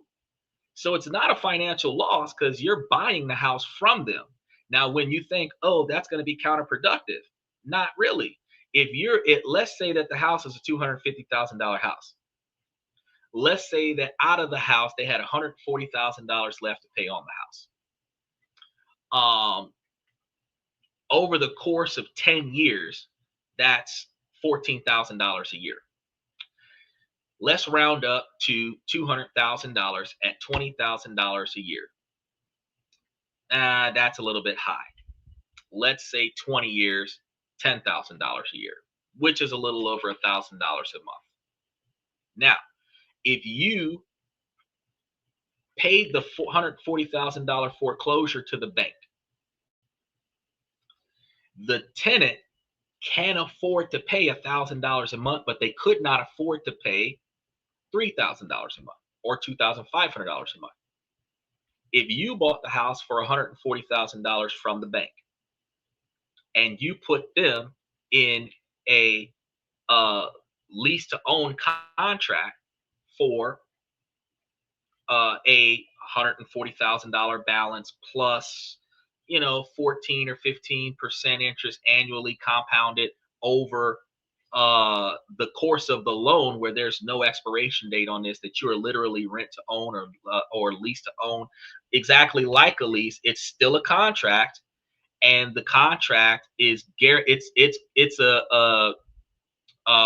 like a deed contract, where usually those deed contracts are about 10 years, but it depends on you and the person that's buying the property. It's what do they call those? Like conditional contracts and stuff to that effect, where they keep paying you for a certain amount of time, and then after they've paid off the property, they get the deed. That's the kind of contract that you do with the tenant. But because you're charging like 14, 15% interest, if it takes them 20 years to pay you back, you paid $140,000 for the house. They might pay you $250,000 to get the house from you, but they didn't have to move. And now they're only paying you $1,000 a month, which they can't afford to pay, where they was paying the bank $250,000 a month, which they couldn't afford to pay. You could do that, and people do that, and they definitely walk people right back into their own homes. If they can pay rent, then they won't be in this situation. That's not true, because if something happened where you got into a mortgage where you were living above your means, and the mortgage, like I said, is $250 or $3,000 a month for the house. When you first got the house a few years ago, when you had that damn good job, then shit happens. You change jobs. You're making less money now, but you're still making money. You're not making enough money to pay the mortgage. But you got to understand, when they foreclose on a house and take the house, that person is going to live somewhere. They can afford to pay rent somewhere because they still got a job. They just can't afford to pay the mortgage, and the contract has been terminated with the bank. So you can assess that situation and verify that they are capable of paying rent. Put them into a renter's contract. Get your money back off of the house from the exact same person that lost the house over the course of a lifetime, if you're doing buy and holds. Because if you bought the house from the bank, this is the part that you're forgetting, Michael. If you bought the house for the bank for $140,000, you have a clear deed on the house. So if you're going to take out a 30-year mortgage on the house for $140,000, where the after repair value of the house or the after sale value on the house originally would be $300,000 or $275,000, you can take a mortgage out on the property for 30 years. You can put this person in your house paying rent, where they are paying the $1,000 a month that you would be paying on the mortgage. They're paying for it for you, where you keep your $140,000 and you've got a new asset. That's how you knock that out. Yes, if they can't pay $1,000 a month, they can't move into an apartment. But if they were paying a mortgage that was $3,000 a month, and they couldn't afford the mortgage anymore, but you bought their house for a reduced rate, because if the house was $250,000 and they're now months or years later with a $140,000 balance, and the foreclosure of the house is usually the remaining balance of the mortgage. And when you're paying the remaining balance of the mortgage, the house is worth more than that, where you can get it appraised and have it valued at more than that. And since it is worth less, you could buy it from the bank and then have the tenant, the previous homeowner, rent it from you in a lease to buy contract. It's doable because you're charging them less than what the bank was charging them. If the bank was charging them $2,500 or $3,000 a month, and you're saying, hey, give me $1,000 a month for the next 30 years, the house is yours. They'll do it. They'll do it. And they won't lose the house. And you made a profit. I could do it, but I won't. Been there, still not good. You end up carrying their problems. You're only carrying somebody else's problem if you're not going to leverage the asset after you get it. If the house was worth $250,000 and you bought it for $140,000, and there's an extra $100,000 of equity in the house, you bought the house free and clear. You can take out an equity loan on the property, which puts your $150,000 back into your pocket and makes the tenant that's renting out the property pay on your loan. If that tenant is the former homeowner, you've got a guaranteed tenant. Plain and simple. 15-year mortgage at most. No, a 15-year mortgage is going to be for $50,000. But when you're doing $140,000, you're looking at a 30-year mortgage. You're looking at at least 15, but sometimes 30-year fixed rate mortgage.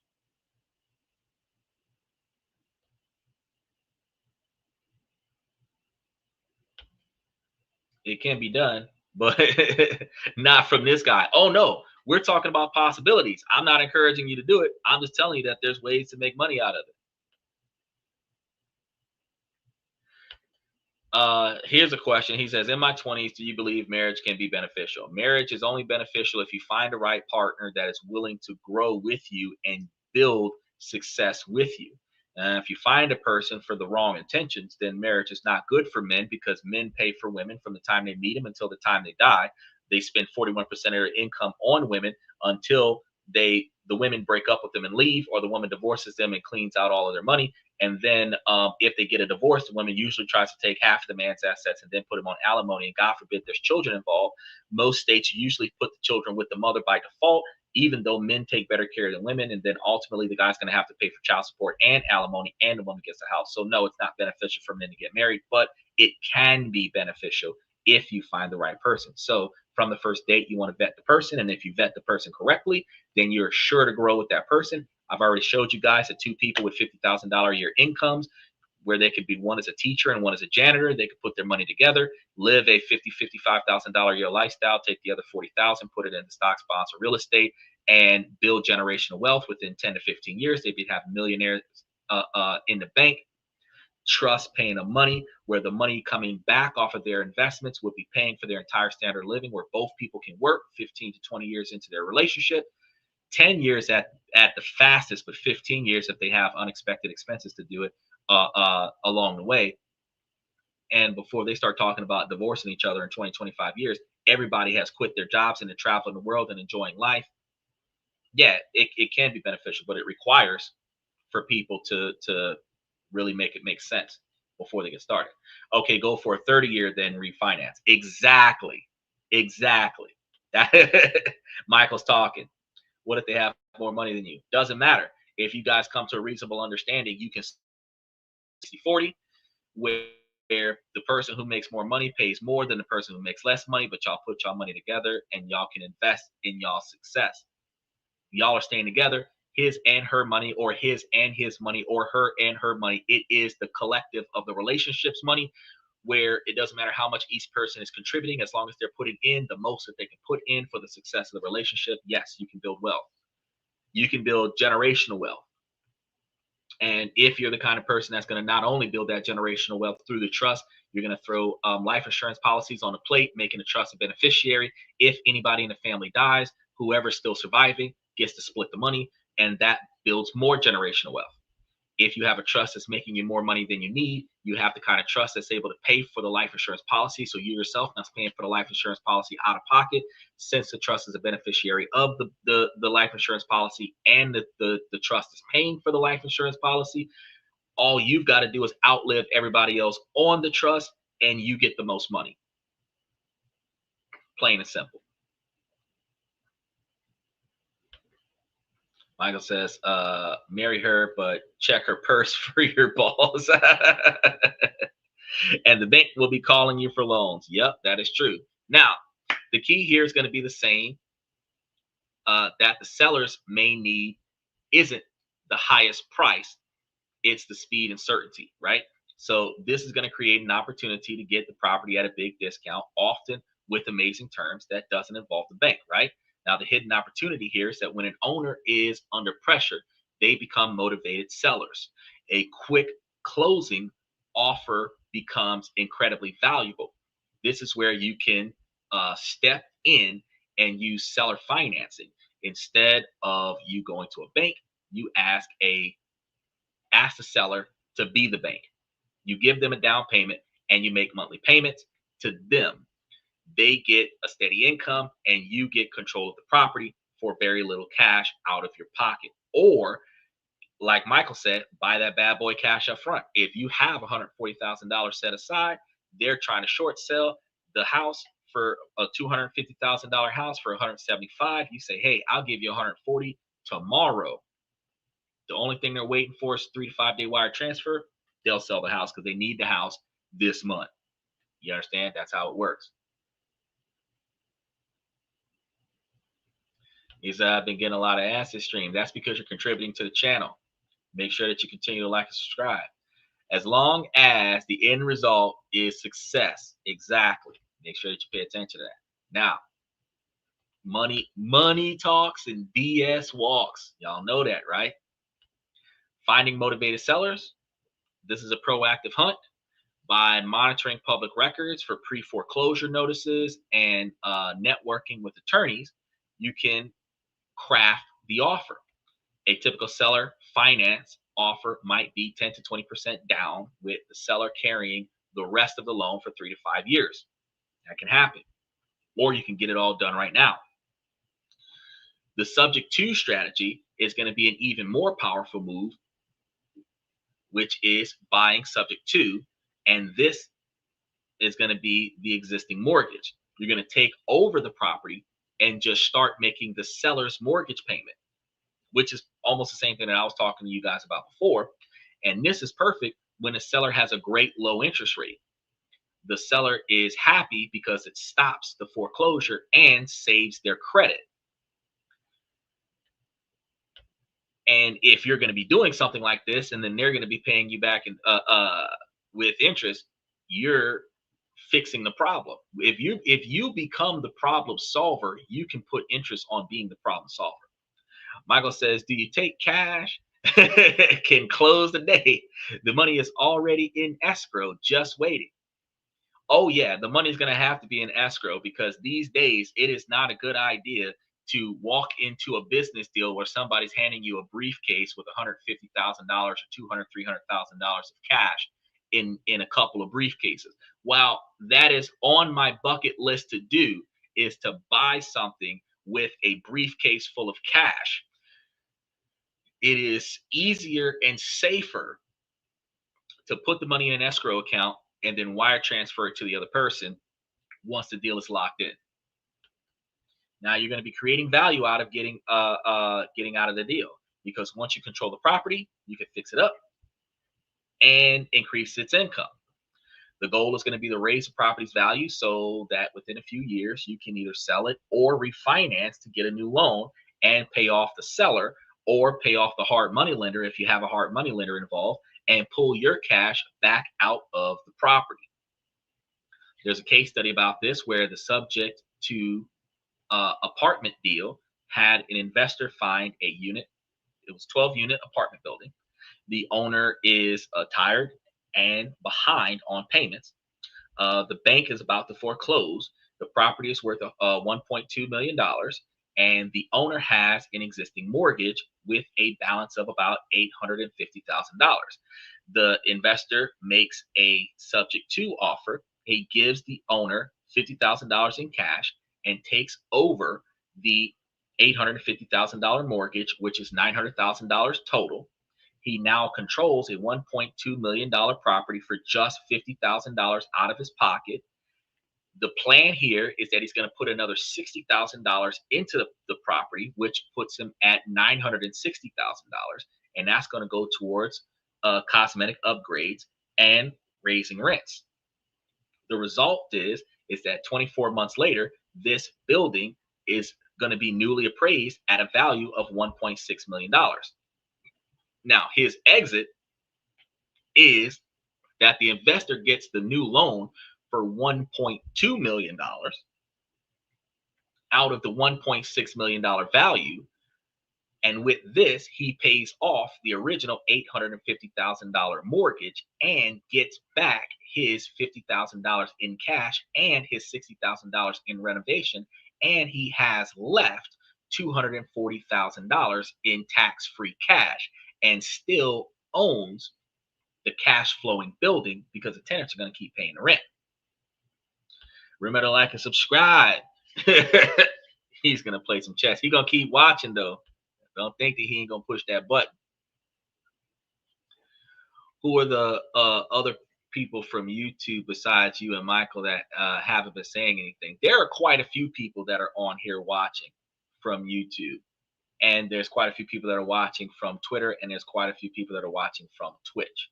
Not a lot of people come on to the show for the sake of interacting. They come on the show to listen to the information that I give them so that they can take notes, do some research, and take action. But there's more than 3 other people that are on the channel, because since you guys get struck with ads, the counter doesn't count your return, and the counter does not count the people that are only here for 15 seconds or less. So the new counter system is different than the old counter system. It doesn't count everybody who touches onto the show. It counts everybody who has been on the show at least one time. But it does not show when you come back a second or third time. So if you swipe away and you come back, if an ad pulls you in, pulls you back, it doesn't count you when you return. So there are more people here that returned from an ad that are not being counted a second time than the people who have never left the show from an ad. So pay attention to the fact that YouTube has not worked out their counter system yet. But we do a good job of running through well over 4,000 views a day. So now the due on sale clause is going to be a risk, because mortgages let the bank demand full payment if the property is sold. So while banks rarely call the loan if payments are being made, you need a backup plan. There's hidden debts, because a thorough title search is a non-negotiable to find any other claims against the property in case you take possession of it. Number 3 is going to be pre-settling advances on car insurance claims. This is a big one that puts money into your pockets with less startup capital. So let's pivot from properties to people. So this strategy focuses on providing cash advancements to individuals who have been injured in a car accident. And this happens. The most commonly used way to get capital is a car accident. And these people are waiting for insurance settlements. They usually settle. More often than not, they usually settle. So think about it. Someone gets rear-ended. It's clearly not their fault.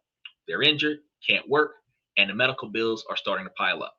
The insurance company knows a check is coming, but that process can take months, sometimes years. On average, from the date of the accident, you typically have an individual spend 6 months in rehab, unless they're dealing with like bone injuries and stuff like that. Then you're looking at 18 months, but typically 6 months in rehab for a minor injury, soft tissue damage, dislocation, or something to that effect. And then after that, 3 to 6 months to settle. So from the date of the crash, you're likely to see a settlement as soon as 9 months, cash in hand.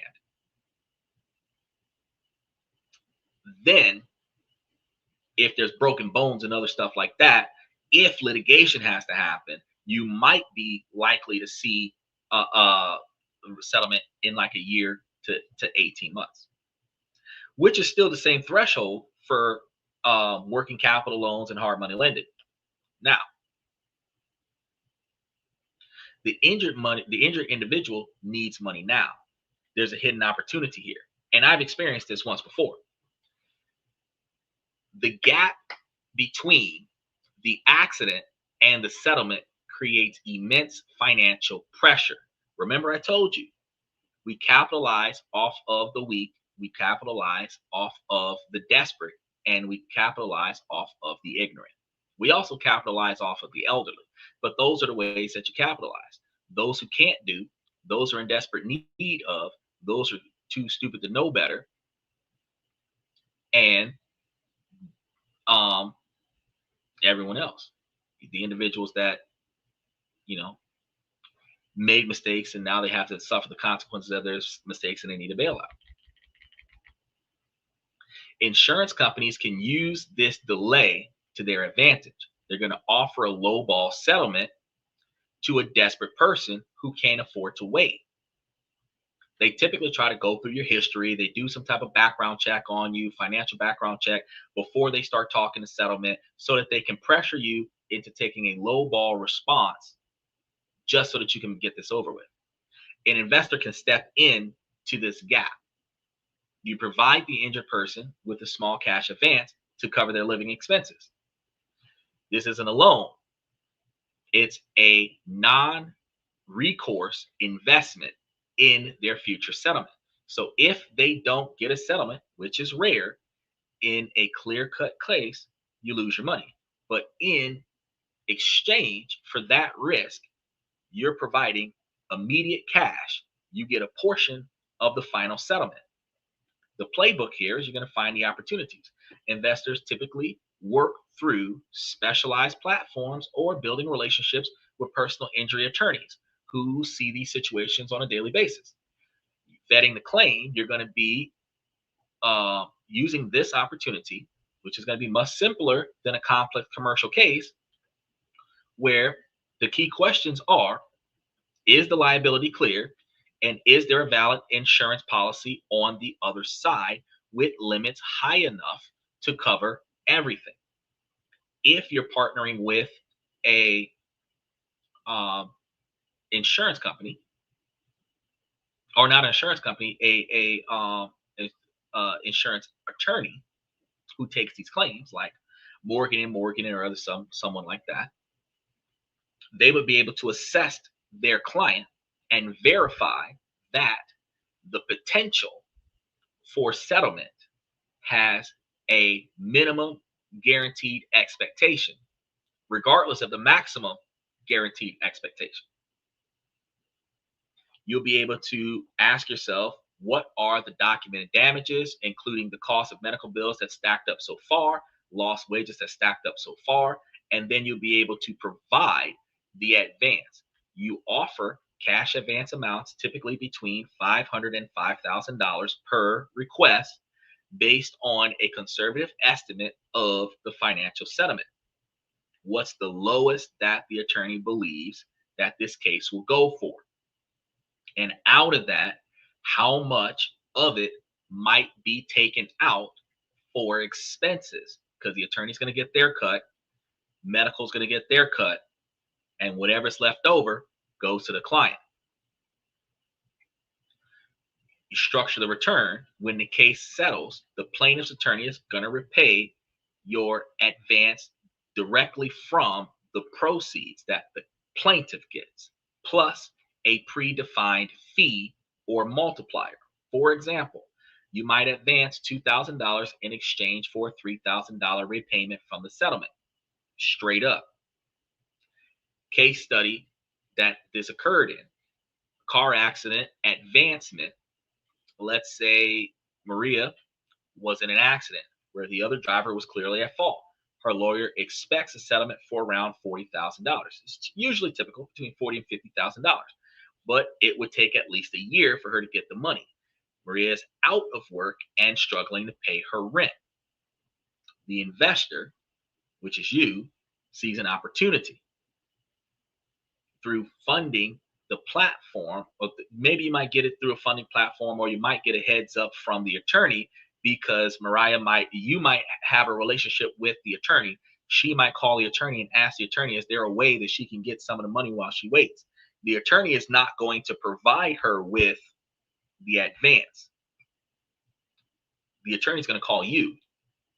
You are going to provide her with the advance. Some attorneys do this, but you will provide her with the advance. Now, Mariah, with $4,000 in cash, has the advancement. She can now do the things that she needs to do. The agreement here is that the contract states that upon the settlement, the investor with the repaid $6,000 will be able to receive that money and have that situation occur. So if you agree, she agrees to the $4,000 payment to cover some of the bills, she's going to give you back $6,000, regardless of what her settlement amount is. If her settlement is only $6,002, you get the $6,000, she gets the $2. Doesn't matter, because it was supposed to be $40,000. Okay. Now, this allows Maria to stay afloat without having to accept the lowball offer from the insurance company. Now, the outcome is going to be 14 months later, The settlement is about $42,000. The lawyer disperses the funds after attorney fees. Mariah's medical bills are paid, and the investor receives their $6,000. She gets whatever's left. Usually, the attorney takes about 36%, unless they have to go to litigate, and 36% is a little under half. So, out of $42,000, they're probably going to take closer to $16,000 to $18,000. Out of the remaining $22,000, they're probably going to afford medical bills upward of about $10,000 to $15,000. Maybe talking down to about 12, which leaves Mariah with about $10,000. Out of the $10,000, she's going to give you six. Out of the remaining $4,000 goes to her. It doesn't pay to get into a car crash.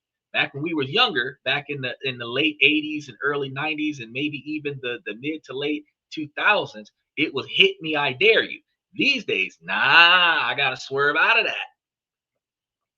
But the return is clear because the investor made a $2,000 profit on a $4,000 investment in just over a year. That is nearly 50% return on a highly predictable, secured event. There's still risk here because the settlement risk is clear. The case could settle for less than expected, and the fix is to only invest a small fraction of the lowest estimated settlement value, not the highest, and to confirm the insurance policy limits is capable of paying that amount. So let's say that Mariah was in a car crash, pretty bad one, might get upward of $150,000. Worst case scenario, based on the medical bills, she's likely to walk away with $80,000. But she's got about $30,000 worth of medical bills, and the attorney is going to take about $20,000, $25,000 out of the claim based on the fact, well, out of 80, probably going to take about 36. And if the medical bills are about 30, that means that she has somewhere around $20,000, maybe $15,000 to play with. Out of that $15,000 to play with, you at most would advance her $10,000 for $14,000, or $10,000 for $15,000. She agrees to that. She takes the $10,000. She does what she's got to do. The settlement comes in. It's for 85. High end was supposed to be 150. She got lowballed. She got just enough to break even. You get the remainder of the money because your 15,000 comes out before she gets whatever's left. That is the lower levels of what happens. But if you start pushing the envelope, seeing that she might get $150,000 on the high end, where on the low end she might get 80,000, she's doing too many medical bills, and then she ends up with only $10,000 in return. You gave her a contract where you're supposed to get 15, but there's only 10 left. You only get the 10 that you gave her. So there is a scenario where you don't get. Now the duration of risk is going to be because the other scenario is that the settlement is far less than what you guys thought, and the medical bills are far more than what you expected. In those situations, because you got too greedy and advanced too much money, assuming that you were going to get so much back on the back end, that greed allowed you to be shorted, because when the settlement got lower than what it was, what you thought it could be, you ended up not having enough left for you to get your cut. So don't be greedy. But the case could drag on longer than anticipated, reducing the annualized return, because if you thought that you were going to make this money inside of 9 months, and the investment is still going through medical treatment 18 months later, your money is lingering. So the fix is to work with a structuralized attorney, somebody who knows what's going on, get somebody who's experienced, and use fee structures that compensates for the time. So regulatory risks is going to be this. You have industries facing scrutiny, and the fix here is going to be to work with ethical platforms that are transparent and offer fair terms to plaintiffs. You also could set your own reasonable terms and then network with, like we said earlier, a bunch of different attorneys who have clients that might need that advance. The attorneys might reach out to you for the most desperate of clients that have the most guaranteed cases. The first couple of times that you cover the client, the more often they'll call you. If you have a referral fee from the attorney, where out of the 2000, if they borrow 2000, you get 3000, and out of the 3000 you give the attorney 250 for referring you, they will find you and offer you more clients because they make extra money for each time you loan out money.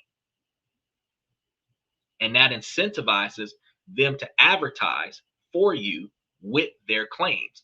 So now you have an attorney that knows that this case is going to pay out good. Usually 2 to 3 months into the claim, people start asking for money. Usually, you start verifying that after the first or second assessment of medical treatment, the attorney can start valuating the claim, usually 4 to 5 months in, maybe even 6 months in. Once the medical treatment starts wrapping up and they start getting into negotiation phase, that's when you're able to verify that this is the least that your client can get guaranteed. Then they can call the investor and say, hey, I know that they're going to get more than $25,000, and I know that you can offer them $5,000 and get back $7,000. And then they'll contact the client and make the offer. And that works. Now, way number 4, becoming the bank for high lawsuits. Now, this one is huge. So let's move on from consumer claims to big leagues. Now, the abstract here is incredibly profitable. But this world of commercial litigation and finance is extreme. So pay attention to it. Because you can build up your revenue from small claims in car accidents and then start using larger capital to invest in some of the big game that we're about to talk about now. At its core, it's simple. An investor gives money to a plaintiff, usually a business, to cover the cost of a lawsuit. In exchange, the investor gets a piece of the payout if the case wins or settles. If the case loses, the investor gets nothing. This is called a no recourse funding. You're essentially betting on the outcome of a legal fight. A recession or a market crash has zero impact on the outcome of a patent dispute. That diversification is a huge part of its appeal. Now, the hidden opportunity here is going to be clear. The opportunity exists because a power imbalance exists. Litigation is insanely expensive, and a small company suing a giant for stealing its technology can easily be bankrupt by legal fees. Defendants with deep pockets use this as a weapon. Litigation finance levels is going to level the playing field. By providing cash, an investor lets the plaintiff hire the best lawyers to see the case through. So you're not just investing in a lawsuit, you're investing in access to justice. Now, the playbook here isn't like buying a stock. It requires specialized knowledge, finding and vetting the case, which most cases are public record. The industry is dominated by specialized platforms and funds like LexShares and Axia Funder and Litigus that can connect accredited investors with pre-vetted cases. They're teams of legal experts that analyze the merits and the potential damages and the defendant's ability to pay and the quality of the lawyers, which covers all of the footwork for you. Structuring the deal is going to be the next step. Now, the investment is a contract for a percentage of the final payout. It's often a waterfall where the investor gets their initial investment back first, then a preferred return, and then a percentage of whatever is left. Waiting for the outcome is going to be tough because once the investment is made, you have to wait. This can take several years. Patience is going to be key. Your solution here is going to be the knowledge behind the case. So let's take a case study. Stolen trade secrets. A small tech startup, say in Vedico. Let's say they have a tech stolen by a huge competitor, Megacorp, and a lawsuit was cast for $2 million. They don't have it. Their lawyers think the real damages are closer to about 50 million. Invedicorp turns to a litigation finance platform.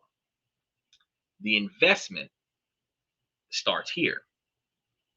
The platform's experts agree that the case is a winner. They agree to fund the $2 million in legal costs. Now, in the agreement, there's going to be an exchange. The funder will get their $2 million back first, plus 20% of the remaining money. Seeing they can't be bullied, Megacorp gets nervous about a massive jury verdict. The outcome, 2 years later, Megacorp agrees to settle for 30 million. Now, here's the payout.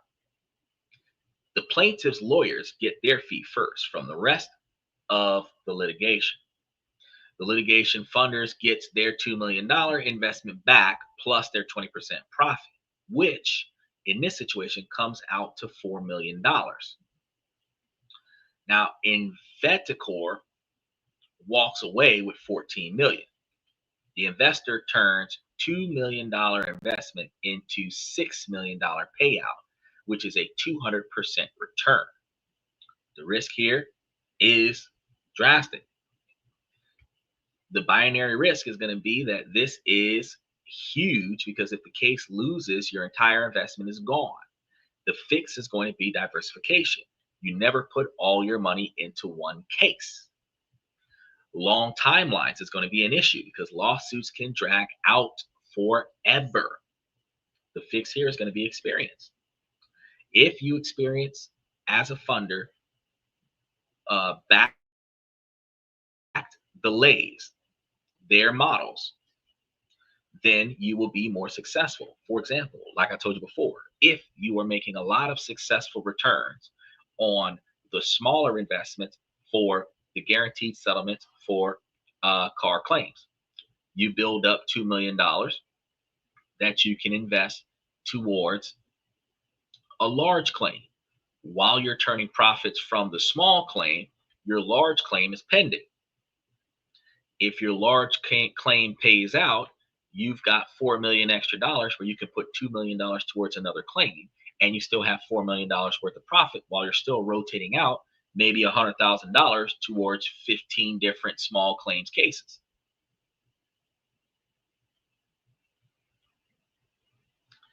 You have a regulatory risk where the industry is still fairly new, which is why we just came across it when we were talking about these alternative investment methods in Greece. The fix here, if you're working with reputable platforms that are transparent and ethical, you're likely to be the most successful out of this deal. Because if you're working with a platform that's going to collect all of this information for you, vet all of the cases, and then give you the most successful cases available with the most profitable returns available, and let you sift through the options where you can reach out to individuals that is a hot lead for an investment opportunity, they're going to get a fee for that. So as long as what you pay them to provide you with this good information is less than what you're getting off of the deal, it's a cost of doing business. Way number 5, we got more. The diversification litigation portfolio approach. Because while hitting a home run on a single lawsuit is exciting, it's also incredibly risky. A smarter and more scalable strategy is to invest in a diversified portfolio of legal claims. This way, number 5, moving from a single bet to a fund model, you would be able to shift into a more effective scenario. So here's a hidden opportunity. The goal here is going to be de-risking the asset class. A single lawsuit is a gamble.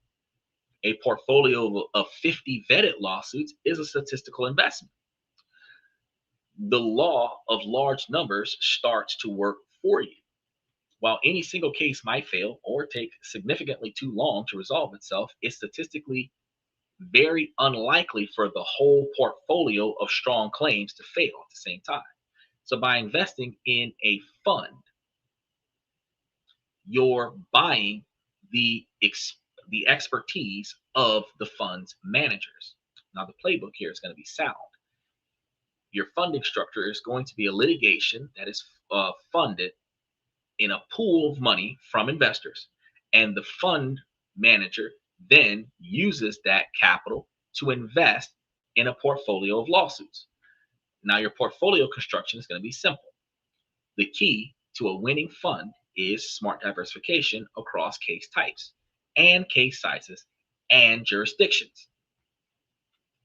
Now, your investment would typically be investing in a fund raised by a platform like Burford Capital or through offering on platforms like Yield Street. These are usually for accredited investors. Accredited investors are people who have knowledge in the field and a significant quantity of capital to invest. So you're buying a share of the whole fund. Now we have a case study similar to this where $10 million diversified fund existed. And we're going to imagine the fund called Justice Capital Fund I. They raised $10 million from investors to build a portfolio of 25 commercial lawsuits. They projected 80% of the cases will be winners and 20% will be losers. And that winning cases will return 3 times their investment. So here's how the math could play out over 5 years. Capital in winning cases has about 20 cases of 400,000 equaling $8 million. Proceeds from winning cases is $8 million times 3 times return, which is $24 million. Capital in losing cases is 5 cases investing $400,000, where the total loss is going to be $2 million. So the total fund proceeds $24 million, where the gross profit is going to be about $14 million. After manager fees, this would result in a very strong annual return, often in the range of about 20 to 30%. Now, we're getting 35% a month off of our dividend rotation strategy, but this is another way to make your money. This approach turns a series of high-risk bets into a manageable institutional grade investment. Now, the risk here is going to be simple. Your manager is a risk. Your return depends on the skills of the fund manager. The fix here: do your homework on their track record. How many years they've been in business, how successful they've been over the years. When was the most recent dip in success that they've had? Pay attention to that. The illiquidity is going to be another risk. Your money is typically locked up for the life of the fund, maybe 5 to 10 years. The fix here: only invest capital that you can afford to have tied up for the extent of the deal. Here's another one, number 6. We got a lot of these today. Mass tort and portfolio monetization. So our final way is the most advanced way. This is going to take a lot more skills. Investing in mass tort litigations and law firm portfolio monetization. This is the whale of the litigation finance world. We're talking about lawsuits with thousands of plaintiffs against one defendant for things like defective medical devices or harmful pharmaceuticals. The lawsuit firms that take on these cases often spend tens of millions of dollars before they see a dime. This creates a massive need for capital. The hidden opportunity here, investing in a mass tort action, as massive torts is like an ultra diversified portfolio in a single shot.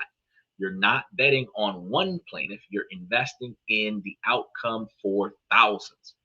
A law firm portfolio monetization is going to be an even more interesting angle. Picture a successful law firm with a portfolio of 50 different strong cases. Those potential fees are variable assets, but they're locked up for years. Monetization lets the firm sell a portion of its future unwon fees to an investor for a lump sum of cash today. Give me money now, I'll give you lots more money tomorrow. The law firm gets instant cash to grow, and the investor gets to buy a piece of a highly diversified portfolio of legal assets. The playbook here, this is the territory of huge institutional funders like Burford Capital. The vetting process is intense. For a mass tort, they do deep scientific research. For a portfolio deal, the research is on the law firm itself, its history and track record, success. They are basically underwriting the law firm's ability to win. It's a case study similar to this. A law firm's monetization play. Smith and Jones, a top plaintiff's law firm, has cases with an estimated future fee of $100 million, but those fees are years away. They need cash now. A large litigation fund steps in. The deal here is the funder offers Smith and Jones $20 million in cash today, and the agreement is that in exchange, the fund will receive the first $30 million of fees that the firm collects from its entire portfolio of cases. For the law firm, they've unlocked a value trapped in their existing cases. For the investor, they've invested $20 million to get a $30 million return, which is a 50% profit. Their investment is incredibly diversified because it's going across a large number of cases and it doesn't depend on any single case winning. Now, the risk here is still going to be, there's going to be some there. You have systemic legal changes, a major Supreme Court ruling that could affect an entire class of cases, the law firm's performance, where the firm that you back could underperform, so the initial vetting is critical, and you're going to have reputational risks because mass torts can be controversial. Reputable funders focus on high quality claims with clear evidence of wrongdoing. If this breakdown of alternative investments is opening your eyes to a new way of thinking about building wealth, you guys got to do me a favor, and you guys got to hit that like button, hit that subscribe button, hit that follow button on Twitch and Twitter. It really helps the channel grow and tell YouTube and its algorithm that you want more of this kind of content.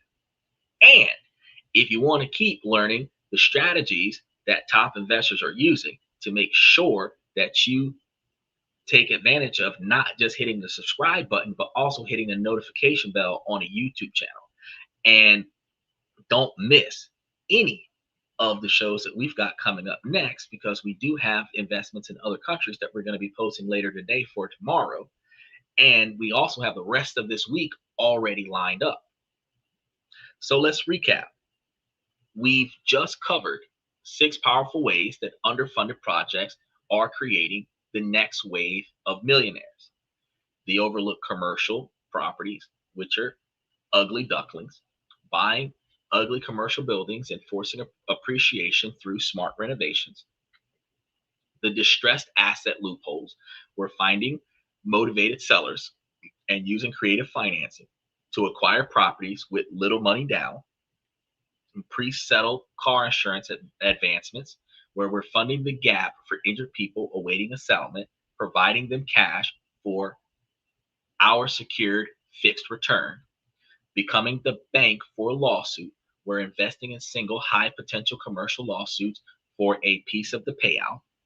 The diversification litigation portfolio, where we're de-risking by investing in a fund of many legal claims, paying the statistics instead of picking the winners. And mass tort and portfolio monetization, where the most advanced play of funding massive lawsuits are either law firms to unlock trapped value, whether it's a lawsuit that's too expensive to fight or a building that's too run down to finance. The principle is the same. Your value is found where nobody else is looking. The smartest investors aren't buying what's popular. They're buying what's broken, what's complicated, and what's underfunded because they know how to fix it. One of the things I told you guys when we were talking about going to Bangladesh, there's so many different ways that you can invest in Bangladesh because you can invest in the people with small business owners, large quantity of women in the work field out there. You can invest in areas like the renewable energy. If you start by investing in renewable energy, you can start creating a sustainable power grid. After creating a sustainable power grid, you can develop rental properties in your sustained power grid, where your businesses, your rental properties that are paying for electricity from your electric company, you're saving money, turning profits. Then if your rental property is providing office spaces for small business owners, you're making profits twice, three times. You're getting profits from the electricity, you're getting profits from the small businesses. And if you're investing in the small business startups, you're making profits off of the business that runs in your business. And that's just one way in Bangladesh where you can do a fantastic way of capitalizing on top of capitalizing on top of capitalizing. You fix the structure where you don't fail. Now, these strategies take more work, more knowledge, and more guts than just buying an index fund and waiting for it to turn out a profit. But for those willing to look past the peeling paint and the complex legal benefits, the potential for outsized returns is undeniable. You don't need a fortune to make one. You just need to know where to look. If you start putting up $5,000, and if you start putting up $2,000 and getting back three until you have $6,000, and then you start putting up $5,000 to get back six or seven, until you start getting $10,000, and then you start putting up $10,000 to get back $15,000, you will end up building the capital where you can start putting up $100,000 for $150,000. You can start putting up $250,000 to get back $500,000. You can start putting up $1 million to get back two.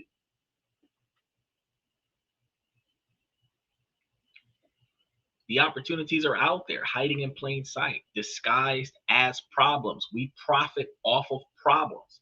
The only question is, are you willing to be the one to solve the problem and turn a profit?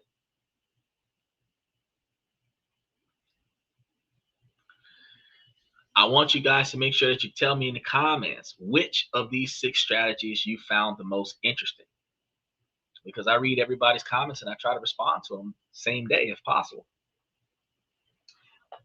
So, we damn near walked into 3 hours. I want to thank you guys for coming to this and that. Ladies, as long as the situation doesn't make sense, I'm going to keep asking you ladies to make it make sense. So ladies, please make it make sense. And then fellas, I create this stuff. I give you guys this information to help you guys in becoming higher value men.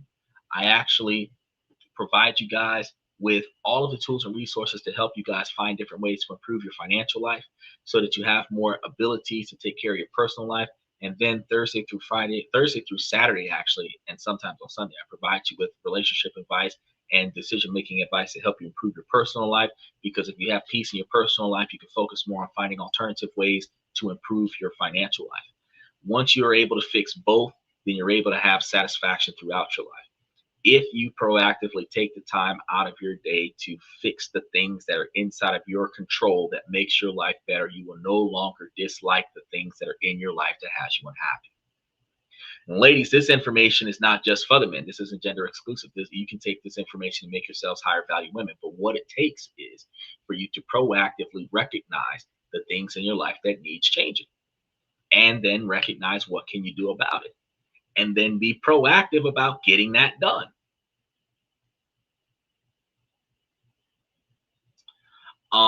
Remember to make sure that you guys take the time to like and subscribe. Remember to make sure that you guys come back tomorrow, because we're going to have a different country for tomorrow that we're going to be investing in that's more affordable to live in than America. We have about 200 countries to cover, maybe more, and we have covered probably 50 of them. So we've got plenty of them to cover, and we're going to cover them all eventually. America will probably be the last one that we cover, and then we'll start the list all over again, because we cover between 1 to 3 countries a week.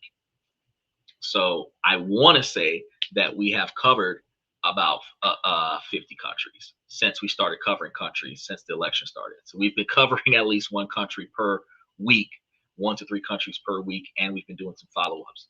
So we are in where we are right now. We're not quite at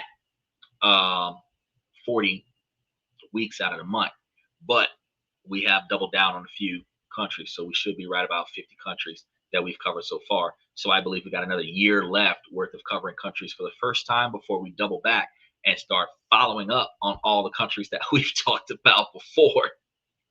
So we're going to be rotating this stuff out. We also give you guys advice and information on how to invest internationally, and that's one of the things that you guys need to think about, because taking your money out of the United States and doing offshore investments, non-residential trusts, and all these other things are things that'll benefit you in the long run as well. So thank you guys for coming to this and that. I appreciate you guys. It was an extra long time that you spent today. I'm your host, Xander, where we talk about this, that, and everything in between, and I'm going to see you guys tomorrow night.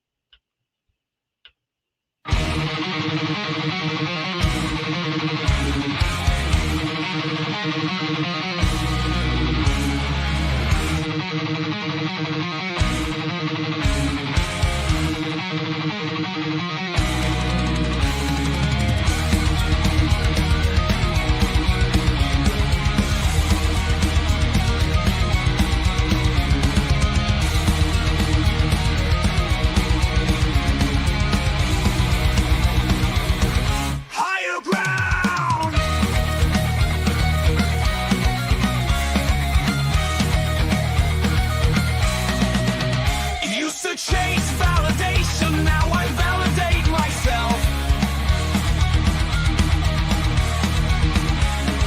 Building inner strength, putting doubt upon the shelf. No more unnecessary drama, no more wasted time. Climbing higher, constantly making my own climb.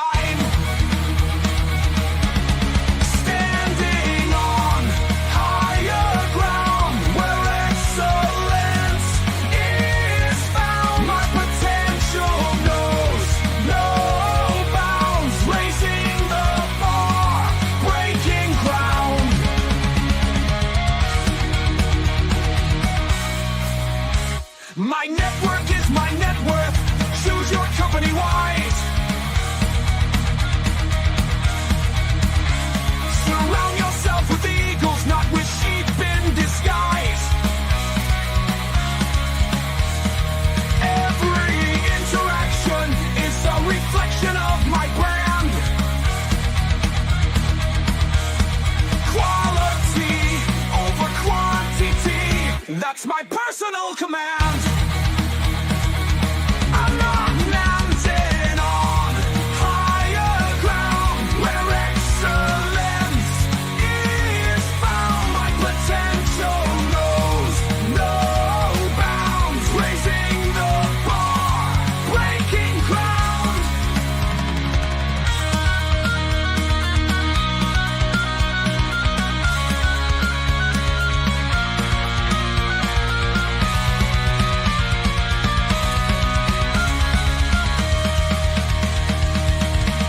I'm not just living, I'm manifesting my vision, cutting through limitations with surgical precision. My expectations are my compass, my respect is my shield to mediocrity and chaos. I will never